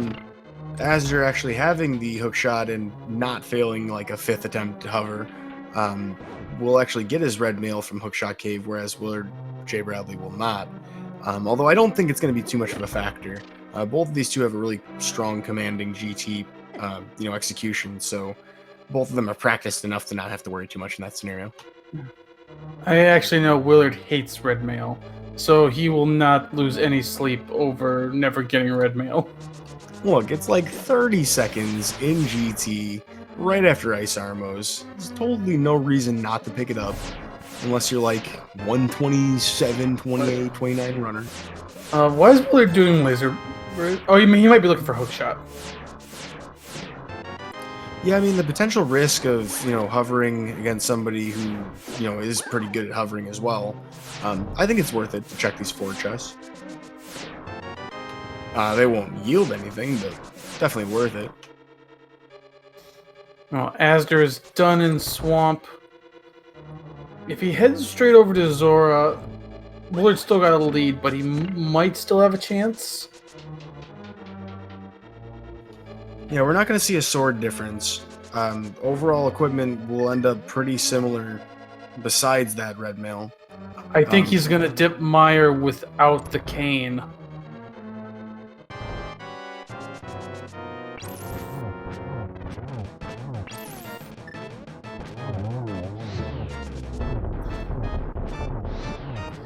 Meanwhile, Willard making really short work of Trinex.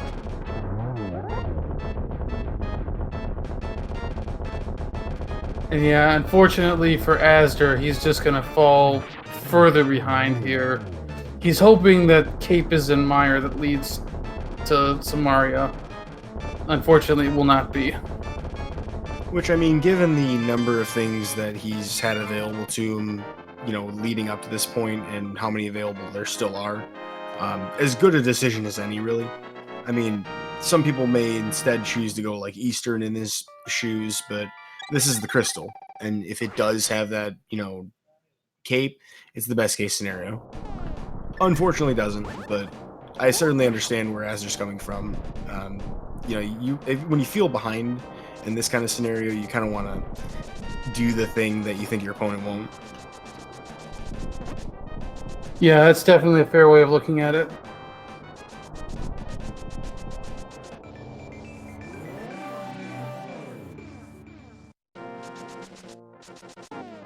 Willard will take the time to check the things that are convenient, looking for that hook shot, because, let's face it, who wants to mash their thumb into dust? But dust we may receive anyway, powder being actually like the best possible safety walking into GT. Yep, I think he still had the mushroom, so he could fake powder if he really needed to. But he'll take real powder as well. Yeah, I mean, with the mushroom fake powder, you can fake powder. I mean, now both options are available.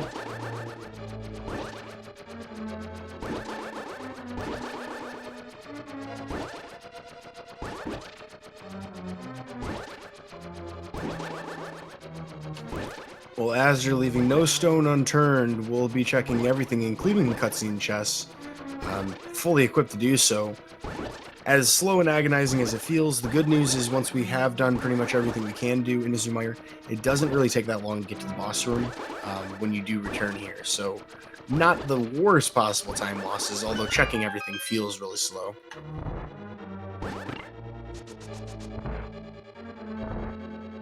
Yeah, as we mentioned, Willard forced to do the basements with the hookshot on Moldorm. Unfortunately, unless you're gonna majorly break the game, which is not allowed in this tournament, you have to do it this way. See, now JP, you're implying the game is not broken by default. I'm just kidding. The randomizer devs do a whole lot to actually make this game very accessible and playable, but original Japanese 1.0 version, and even the things you can do with the randomizer patch, there's a lot of things that are not as intended that you can do, and the constraints of the rule set really do help corral this into something that we can all play and watch. Yeah, if we didn't have the rules in place, every seed would be done in 3 minutes. Potentially even less. Well, you get to see fun things like bomb jumps out of folks like Willard and Azder. Willard pulling off his Tower of Hera bomb jump, going for a dash bong strat, which gets you 6 pixels of availability from the surface of the ledge for you to actually be able to clear the gap. If you're simply doing it without anything but, say, sword buffers or putting yourself on the pixel, it'd be 2 pixels. And of course, if you're a mad person, you do an early one. Willard can bounce back like a quarter mile back onto the ledge, but should have a pretty fast finish there for that fight.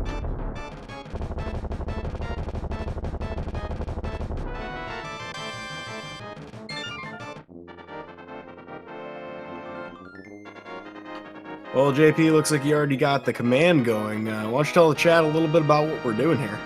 We've only got a couple seconds here. We're about to go into GT, 22 chests in GT. Get your guess in chat where you think the GT big key will be. We will be closing guesses very quickly. Well, chat certainly knows when they need to be doing such a thing, and even before the cutscene begins, we've seen dozens, if not 100 or more, requests out there for which number they think it's going to be. JP, what do you think it's going to be today? Let's go for a nice, easy 1. A single solitary Uno. I'm going to go for an once. Let's see 11 out of the total numbers. I would like to see something that's a little more involved. I do like seeing more of GT. That wasn't 1, just a small key on the torch. It is a key. It is not the any key. You can press any of those. But with 2 of them, Willard will continue going west. You know, over on Azder's side, it really looks like Zoro's going to be his last location as he's going into Eastern.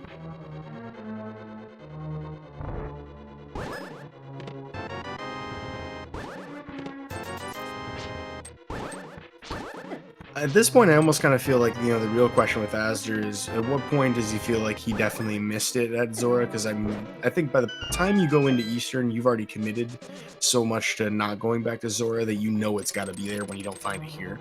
Like, I mean, walking in, I think he knows it's either here or Zora, and he's just making the logical decision to say, hey, one item isolation's better than a whole dungeon's worth.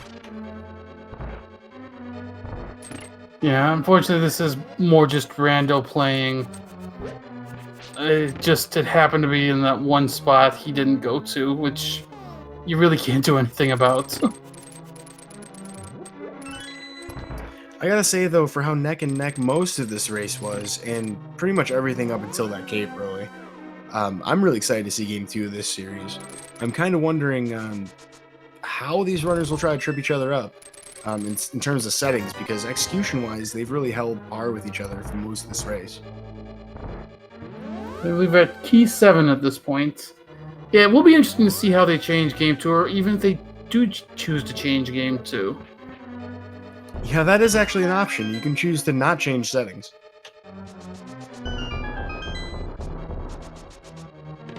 We got chest 8, 9, 10, and 11. Rip.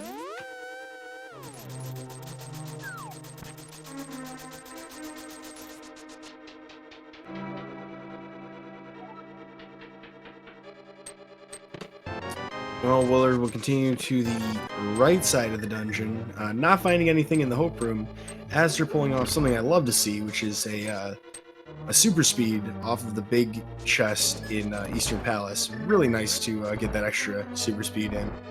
Not always seen, a bit of a niche use.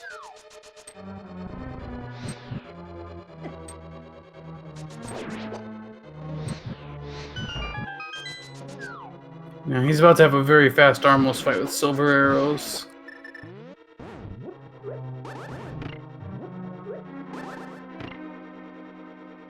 Here comes chests 14 to 17.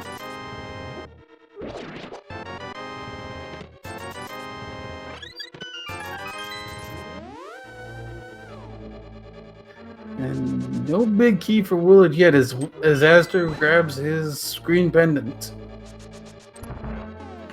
Yeah, we have not seen this green pendant or the items Hazrula has behind it. So Azder will continue pretty much exhausting the entire world before ending up in the correct path just by virtue of exclusion. But we will get an opportunity to see that. In the meantime, Willard, now we're 32 in, is preparing to make his ascent up GT. We'll have to contend with Bob, Armos, or all of the above in order to do so.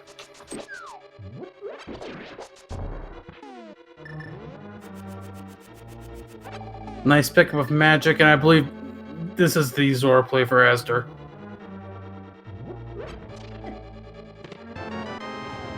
And there's our big key in chest 18.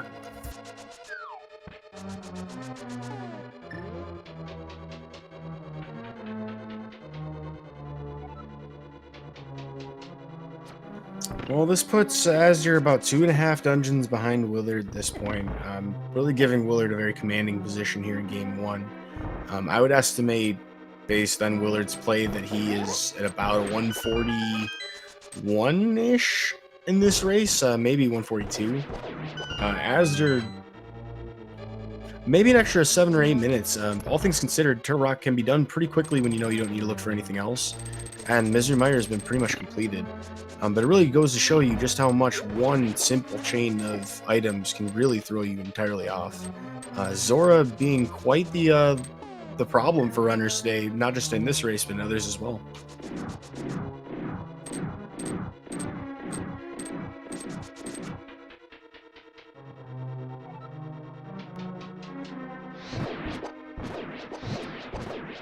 Yeah, Willard's making his execution through the gauntlets. Azder's about to get his Cane of Samara for go mode.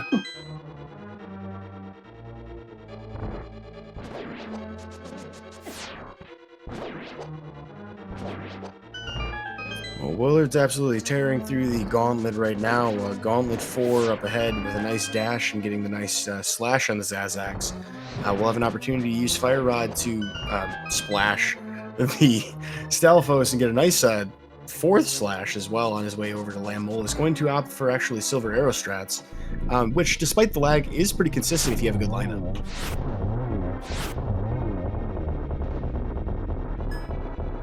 For anybody who joined us late, if you're wondering what ended up happening in this race, the big divergence was basically Willard finding the cape when he did, because he found it before the world fully opened up to him, which really helped him out and put him in go mode faster.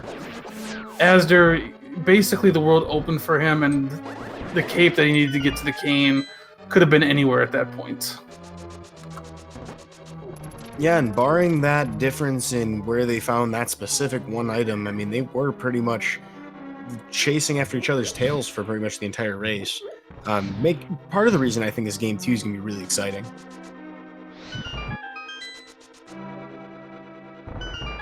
And folks, if you're enjoying the race and the content they're putting on for you, the best way to show them both support is to follow them here on Twitch. We'll have a link posted in the chat for you to see where their actual channels are. They don't just play this game, but they definitely play it well. So if you want to catch everything they're doing to prepare for their tournament matches, best way you can do it is follow their Twitch channel.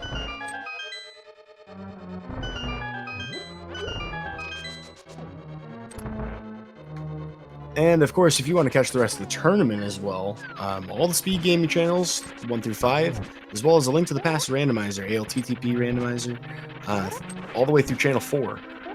Quite a lot of opportunities to catch restreams, and in this top 64 bracket, there are still plenty of matches left. Best of 3 series for everyone.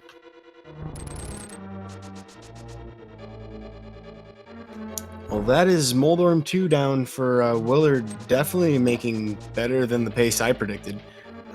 Presuming he has a good 1+1 Ganon, could be finishing, goodness, sub 140. I think we just saw Azder set up spooky action there. Well, we did not actually see that from Willard, even though I believe he had the altitude variable for it.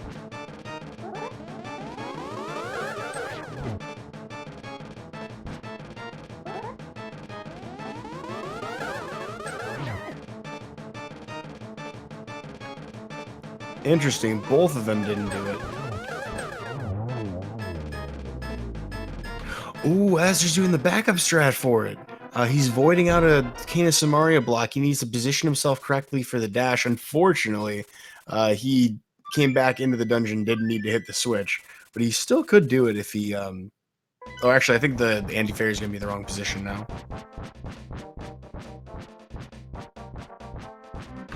That's unfortunate, because that's like a really old strat that deserves more attention, but just because we revisited the dungeon, that doesn't end up panning out.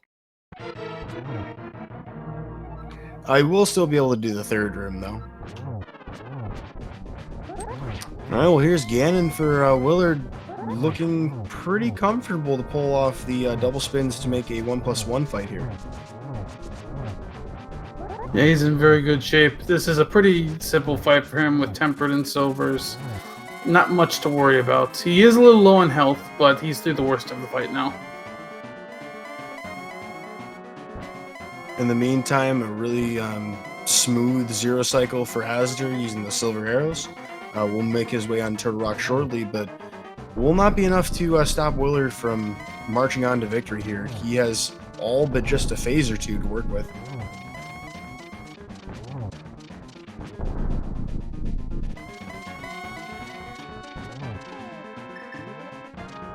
The fight itself being pretty friendly as well. Ganon warping a minimal number of times, and actually a really nice setup for a triple. Unfortunately, a little slow on it.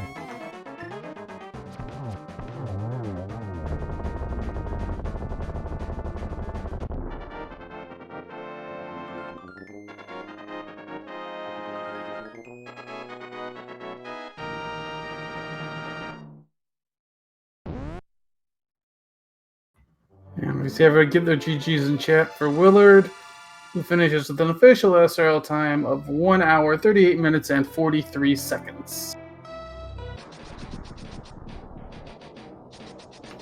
Well, a breath of relief for Willard, I imagine, on his side.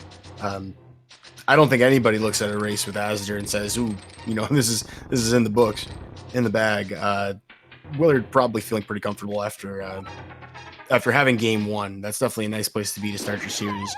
As we're no longer in the groups, you don't have the opportunity to take a loss for a series. You have to win them all out. So this is definitely going to help Willard on his path to, well, potentially a championship. He doesn't want to be bronze boy forever, right? I actually don't know. He might like his bronze boy title. But I'm sure he'd like to be... I'm sure the gold would fit him well, too. I think he'd upgrade from bronze boy to gold guy. Yeah, there's got to be some alliterative joke we can make out of that. But, you know, that is not a given. Azder is no slouch. That there's still game 2 to worry about, and potentially game 3, which, between you and me, I'm actually kind of hoping for. That'd be really exciting.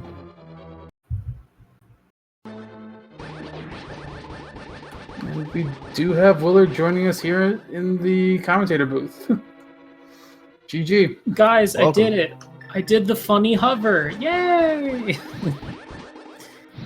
GG's. That was whew, yeah. I was it was, you know, when you have Dark World access in like before the 10-minute mark, it's really hard to predict what your opponent's doing at any given moment. So of course, you know, when I get Cape that led to Kane, and then boots off Smith leading to Mir, I'm just like, I have no idea where I'm at right now. So I can only hope that my opponent missed one of those things. And then as I found all the stuff up on Death Mountain, I was like, man, I really hope he did Smith Chain really early, because he would have been on a wild goose chase looking for that Cape, and it appears that that is what happened. Pretty much. And speaking of missing things, both of you actually did miss Zora early on. I wanted to ask you about that. You got really close to Zora. Yeah, and you ended up getting to it first anyway. I was banking on getting bailed out in like Mini Moldering Cave or stuff like that, and it just didn't happen. Because I did Houlihan, and I did the early Agana check and grabbed $50 there on the way there, and I was like, all right, just need 300 and I'm good to go. And didn't happen. So then, you know, you do all the sequence break, you know, you do waterfall, and then you check what's on the ledge, and then later I'm like doing catfish, and I'm like, okay, I've completely isolated Zora. And when you do that, it's like, okay, either I never do it, or it's like one of the last things I end up doing.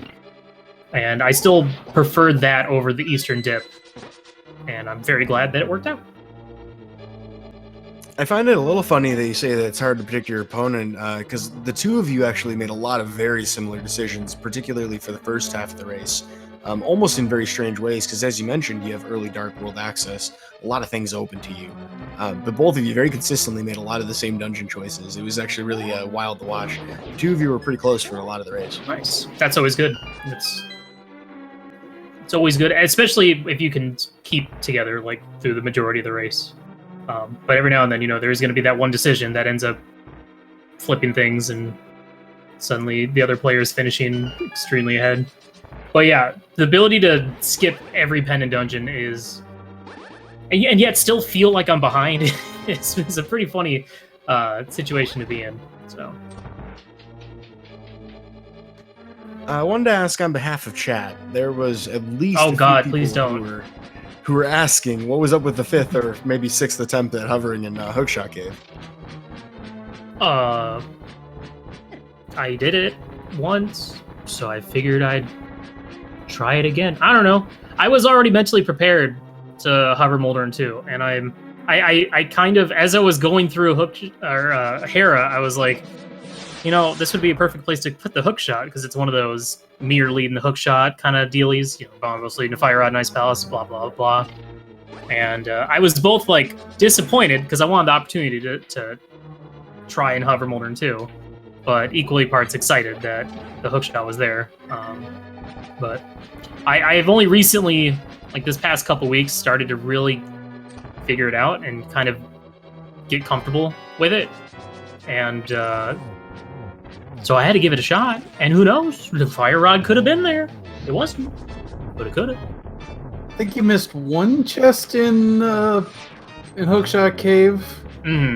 Yeah, the other one that you have to hover to. It ended up being Red Mail. Good. Yeah, dude, Red Mail was there in my practice seat earlier today.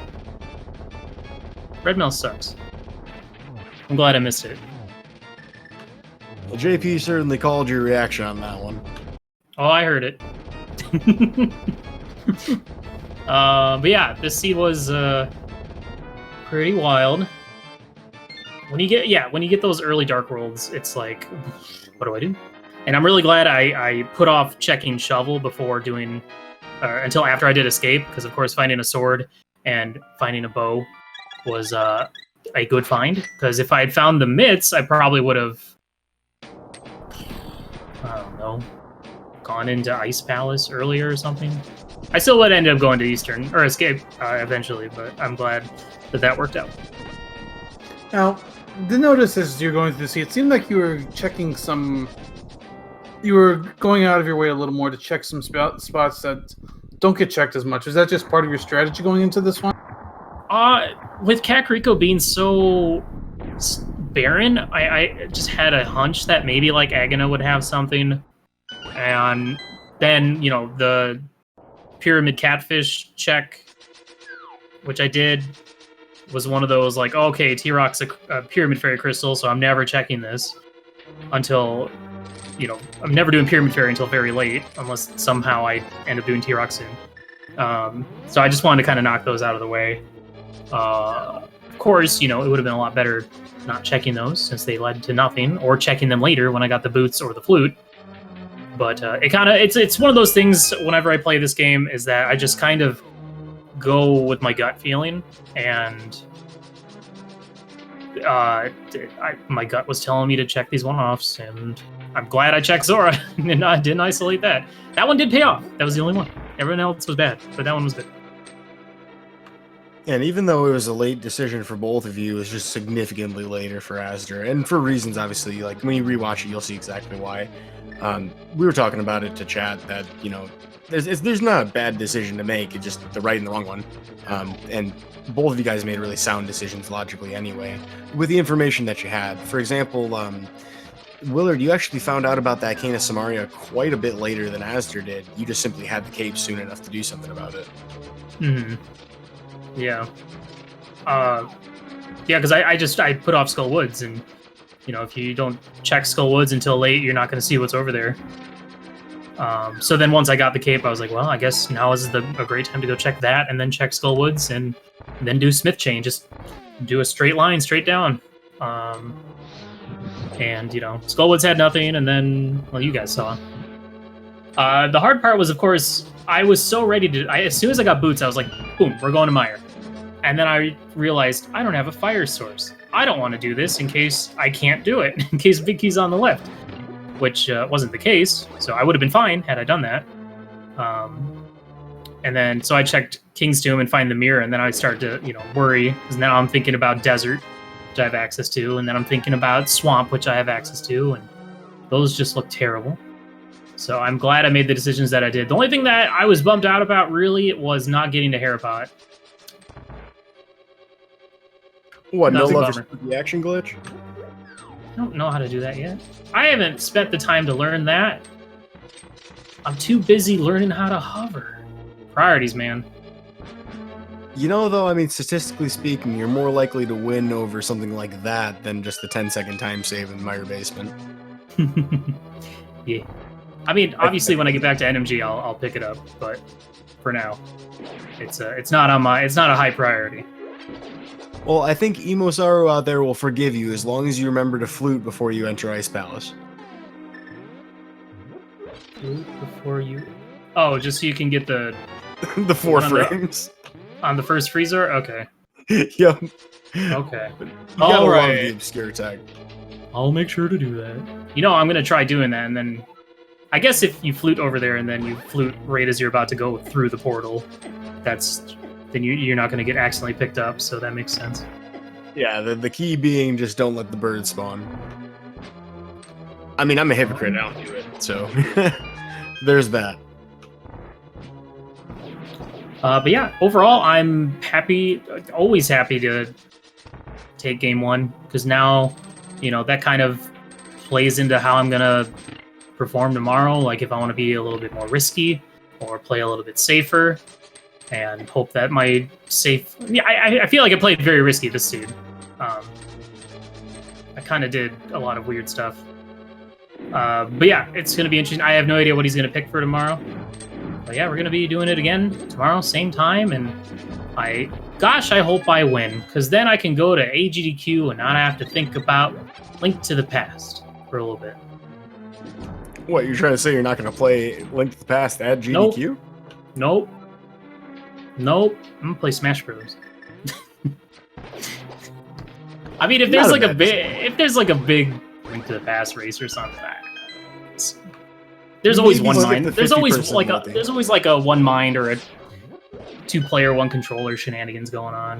What about they do like one mind's worth? What if they do a 30-person multi-world or something like nope. that? Nope. Absolutely not. Absolutely not. At least get I will not do that. Clip into Castle Tower or something. Somebody's gonna goof and like put off Zora for 3 hours or skip Eastern for 2 hours and be like, I didn't know this place existed. You never know. If I was still in the 2v2 multi-world tournament, I'd be playing in that, but I got bopped real quick. So that scenario may have happened to me, actually. No, actually, one mind is something I didn't do at AG or SGDQ when I was there. But yeah, I'm looking forward to game 2. Should be fun. I don't know what the heck he's gonna pick, because I don't know. I could see him literally picking nothing or just keeping it the same. I don't know. The options just kind of make things wackier, and that's about it. Unless, like, you know, you don't want to deal with GT big key shenanigans or going up the gauntlet or anything. I'm doing fast cannons, so we'll see. Well, azder definitely strikes me as a good all-around player. Probably comfortable with a lot of different settings, so I don't think you necessarily need to change settings to feel comfortable in the element. Yeah. I'm just as curious as you are on that front, but for those of you out there who are wondering when Game 2 is, I believe it's tomorrow at the same time, correct? 11:20 p.m. restream time Eastern? Uh-huh. That's the one.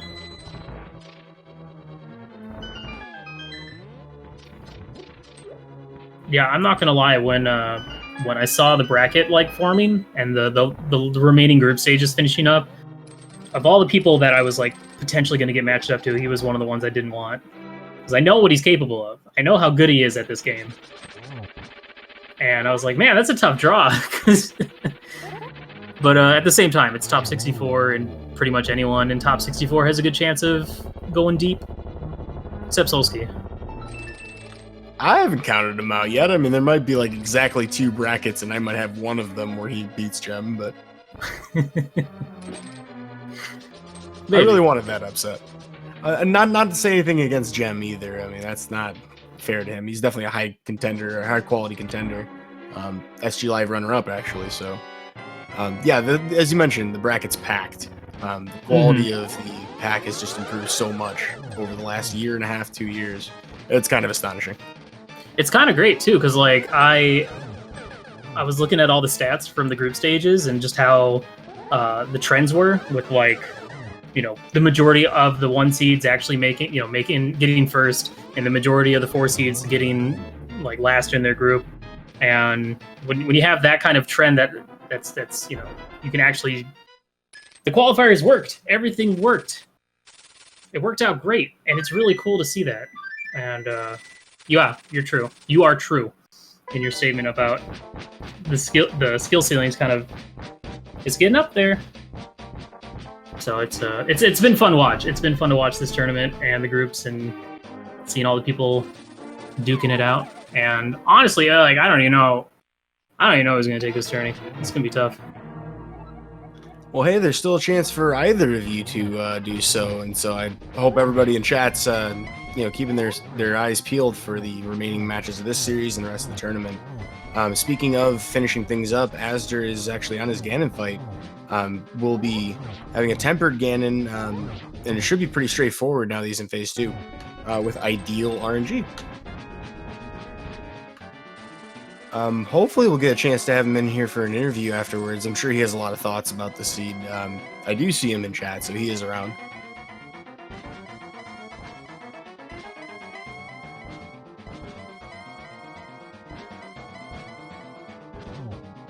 Yeah, he'll be able to come in hopefully once Ganon decides to stop teleporting.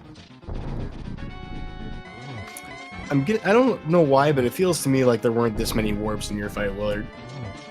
There were quite a few. Even though I know there were. I didn't count them, but there were definitely more than one.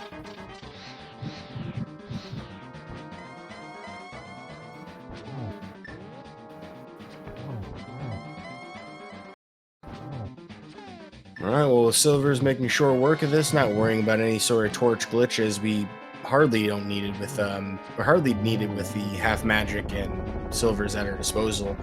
Final arrow in, azder will finish up his Ganon fight, bringing to a close this game 1 of best of 3 series between WillardJBradley and azder. GG's in chat, folks, for azder as he walks across that portal into the Triforce room.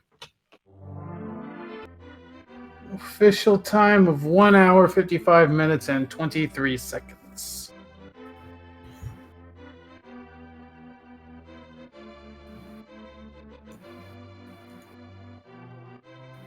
Well, it looks like we do have azder in the waiting room for us, so we'll bring him in, and we are joined by azder. GG. Hello, GG. GG's. Also, Tesla coil. That's my line. Did you say Tesla coin? Yeah, that's the name in chat with like all the numbers in it.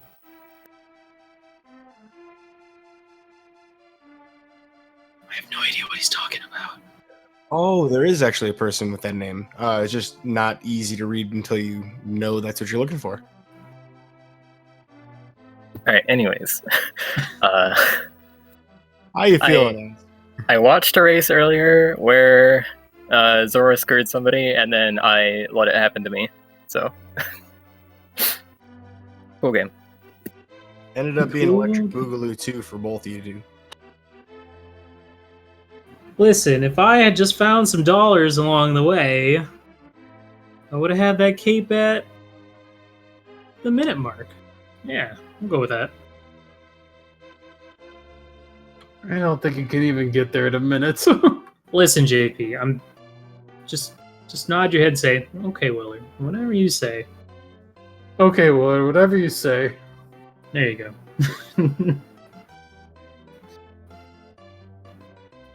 So I was kind of conjecturing earlier in the race, azder. There must have been a point where you were like, "Hey, this has to be either where I'm going or it's Zora." I mean, did you feel a point where like, "Hey, I know I'm isolating this, and it's either gonna work or burn hard"? Yeah, so I followed the flippers pretty early when I got them. Because I did Thieves Town relatively early and got flippers from there, and then there wasn't too much else good to do. Like, there was pod, but I had to walk there and had no lamp and stuff. And there's still a lot of like early spirit stuff I hadn't done. I didn't have the bow or anything like that, so I went to Zora. Well, I didn't actually have the money for it, but I figured it's 4 pretty quick checks, and if I need to, I can just route it in with Catfish later, and that'll help incentivize Catfish later, so I don't isolate that. So then I ended up doing Escape, I get the bow, I do Pod, and Pod had Flute, but that didn't do anything for me immediately, so I'm still like, okay, well, there's like nothing left. I guess I'm going to Catfish without Mirror, and hoping this works out.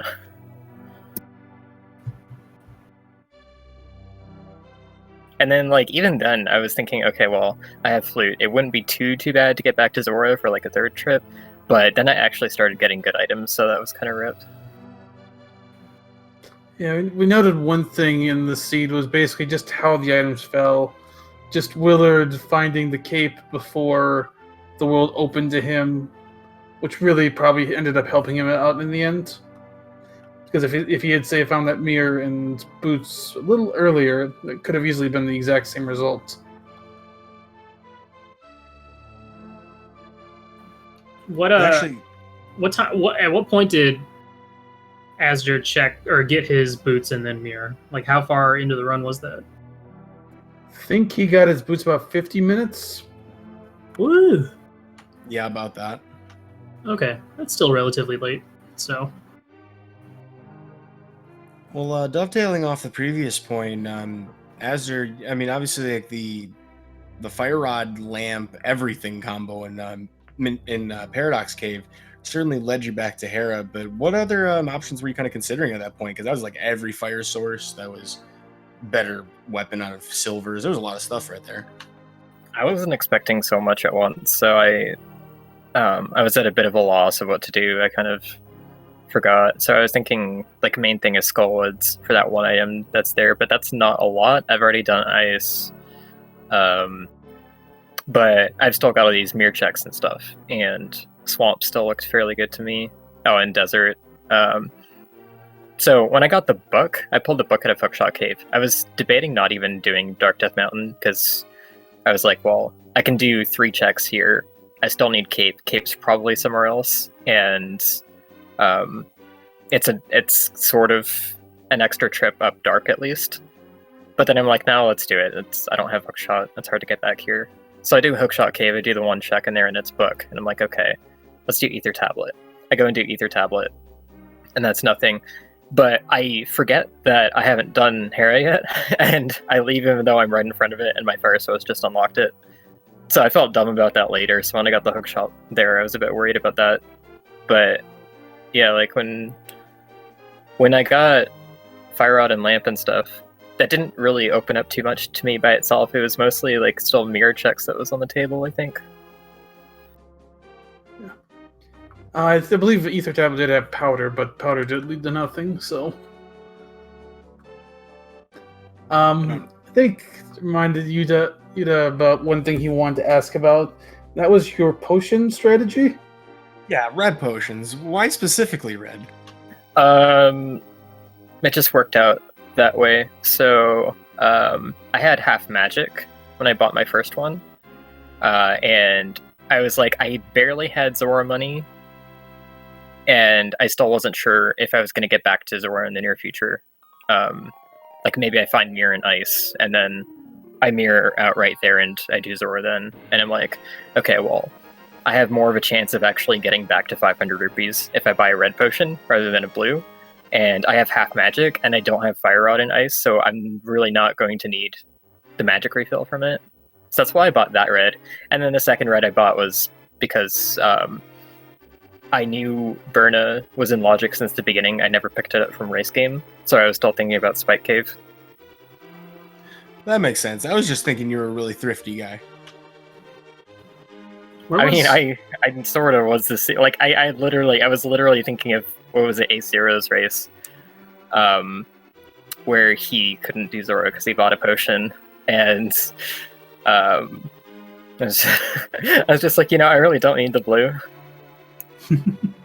I got a blue potion from when I did my waterfall check, so I held on to that because I was thinking the same thing as you about Spike Cave, because I was like, okay, I think I have enough health and I have a blue potion. I ended up finding a second blue potion. I don't remember where. So I was like, all right, I'm good to go. But then eventually when I went to do shovel, got mitts, then I was like, well, I'm already over here. I might as well go ahead and grab Berna. And then Spike Cave, of course, had a blue rupee. Yes. But like at the early route, I did Houlihan, and then I went for the early Agana check, like I was telling them earlier, because Kakariko had nothing, and so I was feeling that maybe Agana had something. And I actually dipped into the desert rupee farm and grabbed the 50 rupees that are in there. And I was thinking to myself, like, man, I should keep doing this until I have Zora money. But I was really expecting to find rupees at like mini Moldorn Cave or something. And then I didn't. I think I was like maybe 100 and something rupees short of Zora when I was doing the waterfall checks. So, but yeah, you just never know what's going to be there. And especially when you have like I think I had like an 8-minute Dark World access, and it's like, okay, all right, well, I have so many other things I could be doing right now that isn't Light World. Yeah, that would have been my thought on it too. Like I don't like to waste a lot of time early game on stuff where, like I don't know what is coming up.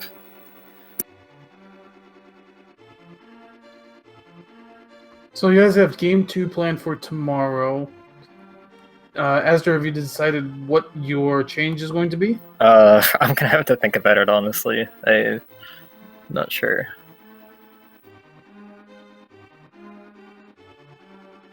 Well, it's got to be difficult to select a game mode at this point in the tournament, knowing that basically like everybody's pretty strong at just about everything. I mean, maybe not everything, but I would be very surprised to see anybody in this bracket not be able to handle just about any game mode thrown at them. Yeah, there's some I like more than others, but I also could just keep it 7-7 open, but I feel like that's boring. I can Up to you. appreciate that sentiment.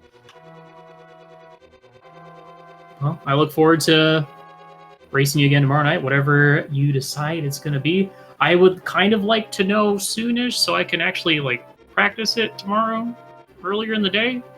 But you can keep your secrets if you want. All right. No pressure. Well, Don't worry about it. Just think about it. Sleep on it if you need to. It's fine. Okay. I really want to have a pun for this scenario. I was just about to say that I'm not gonna know either until I decide. So I'm also a little bit disadvantaged in a way.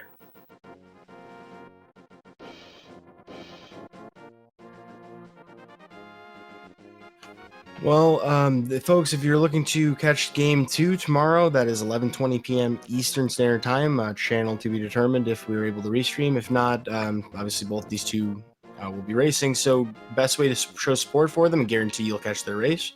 Give them a follow here on Twitch if you haven't already. Actually, Both checking the exceptional runners in them. Actually, checking the schedule, they are scheduled for a restream tomorrow on Speed Gaming, the main channel. Yo, that's hype. Oh, that's why I got confused. Because I saw that and I thought that was for tonight. So my tweet was wrong. Because I'm a silly boy. Alright. Sorry. Continue. There are actually a lot of races going on, whether they're restreamed or not. And so there's actually a schedule you can find if you go to the actual Link to the Past Randomizer tournament Discord.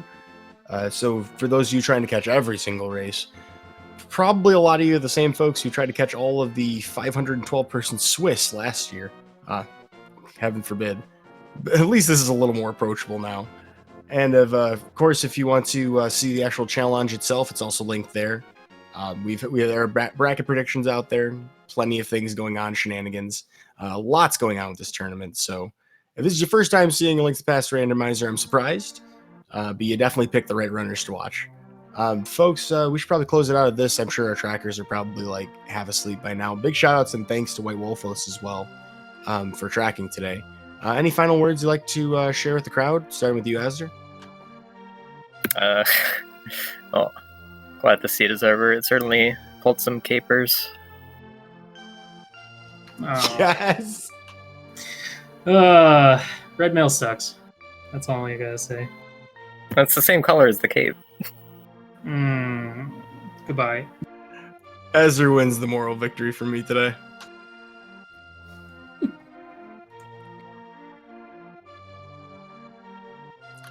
And then, in case you didn't catch that, that was an actual farewell from Willard. So I think that about wraps it up. I think that's ending on a high note.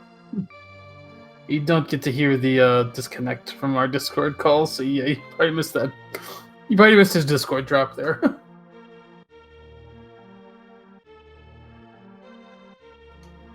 Well, I think that about does it for us. Folks, I've been Eudaimonistic, joined today by JP. Good working with you. Been a while, so good to work with you again. And yeah, thanks to our runners, thanks to our tracker. Yeah, and it was a good race. Follow all the Speed Gaming channels, folks, and we will catch you next time.